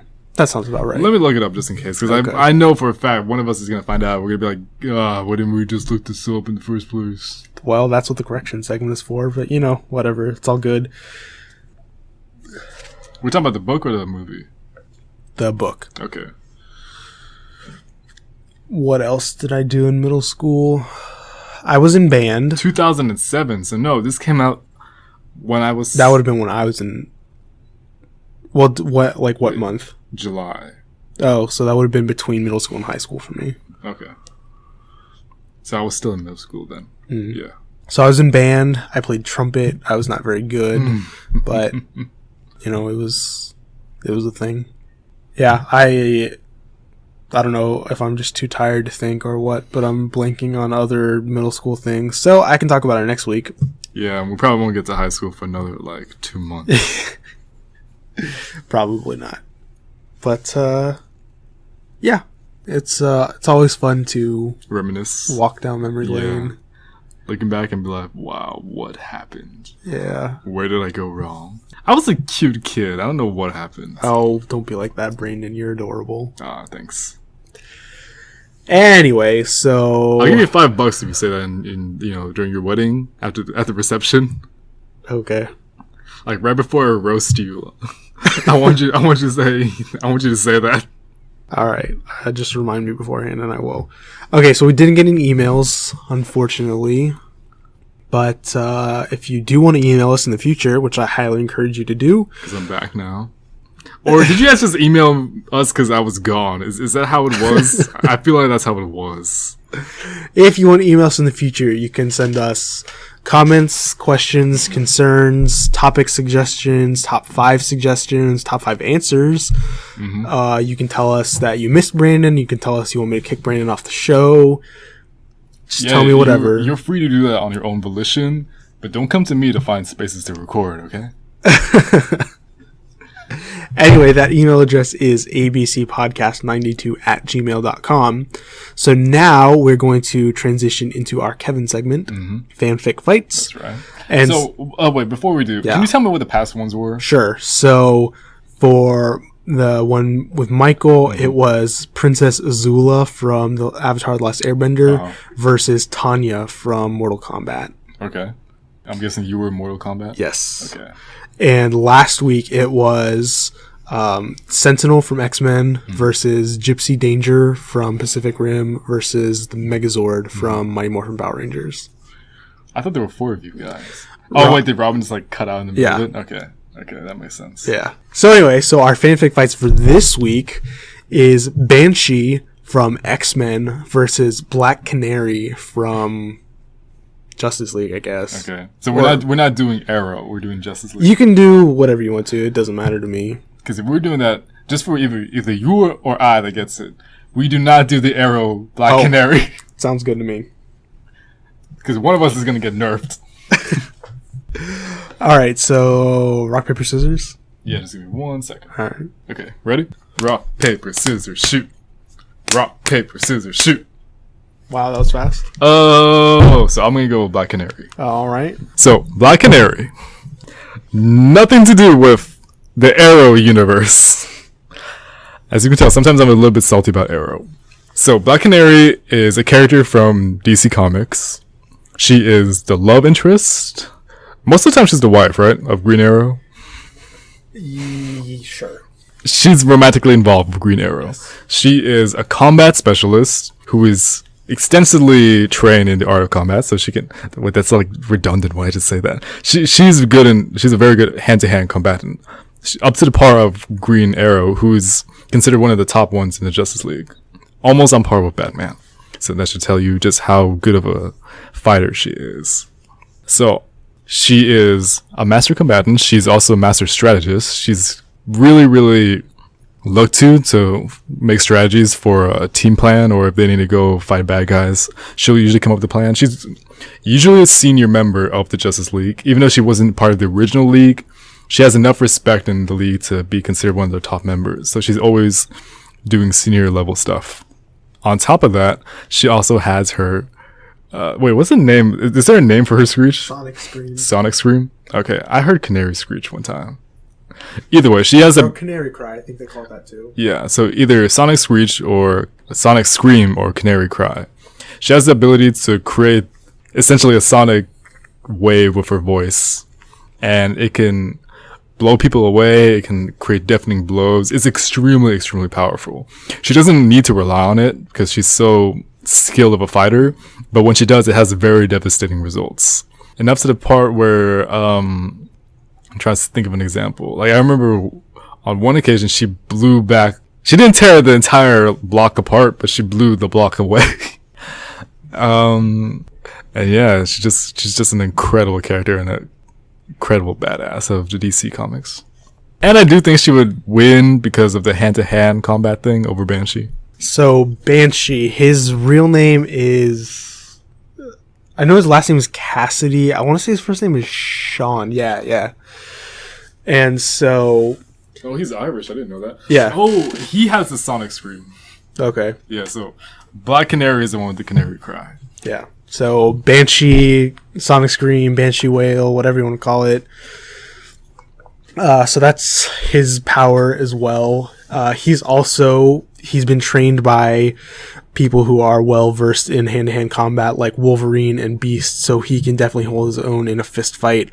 Something that he definitely has over Black Canary is he has the ability to use his sonic vibrations at such a high power that he can actually push himself into the air, and he has this like wingsuit contraption that he uses to fly. It's kind of like a flying squirrel. Yeah.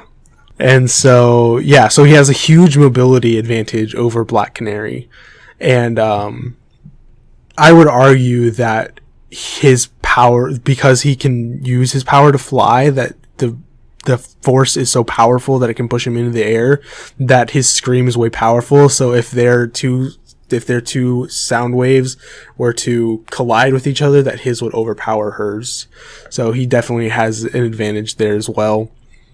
And he's got a cool Irish accent, and he's a reformed villain, so he used to use his power to like rob banks, and so he has a mean streak to him, so he could use that to his advantage in battle as well. So yeah, Banshee would definitely win in a fight between himself and the Black Canary. At least that's my opinion. And we need to hear your opinion, so please email us who you thought won this fight or previous fights. You can send those answers in, once again, to abcpodcast92@gmail.com. So real quick before we wrap up the show and we plug our social media and whatnot, at long last, we finally get to have another movie to watch all together and tell us thoughts. And it's Brandon's turn to pick, and he has chosen. Stole my last one. Yeah. So, Brandon, please tell us what we're going to watch. So this one I'm actually pretty excited for because this is a movie that Alex and I have debated a couple of times. It's going to be Avengers Age of Ultron. Now, this has been one of the foundations of our friendship, but it's also caused some arguments between us. Yeah. So I've always really wanted to have a conversation about this. All right. Funny enough, actually, wait, should I tell him now? Because we go to a Catholic university, and then there are a couple of scenes in the movie where some people got rubbed in the wrong way. Yeah. We'll talk about it more when we talk about this movie. But I think we've touched on it before on the show. Maybe like one time, but not too much. But I just thought it was pretty funny about it. How it happened. I thought it was funny too. Yeah. But yeah, I'm very excited. I really, really like this movie. Alex, on the other hand, not so much. I don't hate it. I know, but not to the extent it's just not as good as the first one. We will get to the debate when we talk about this movie. So anyway, we'll be talking about that movie in 2 weeks. So you've got plenty of time to watch the movie again, which I highly recommend, and then send in your thoughts. Once again, the email address is abcpodcast92@gmail.com. So that is the end of our show for this week. So before we end the show really quickly, you can follow me on Twitter at AtariAlex. You can also follow me on Snapchat and Instagram there if you care to follow me. You can follow Brandon on Twitter. You can find his username in my Twitter bio, where you can also find links to our iTunes and YouTube pages for the show. And so make sure to subscribe to us there so that you don't miss any episodes. And also please leave us an iTunes review. We really need those to help more people notice our show so we can get more people to write in emails, because I really like reading emails. Did I forget anything? You said all of our social media, right? Yes. Just want to be sure, because that's been a point of conversation with you a lot of times. Yes. And when we finish it, you're going to be like, oh, damn it, I forgot to send my social media. Yes. Okay. No, I definitely said Twitter. That's the only important one. Pretty much. So I think we're okay. All right. Well, that is our show for this week. Thank you all very much for listening. We hope you enjoyed it, and we will catch you all next week. Bye.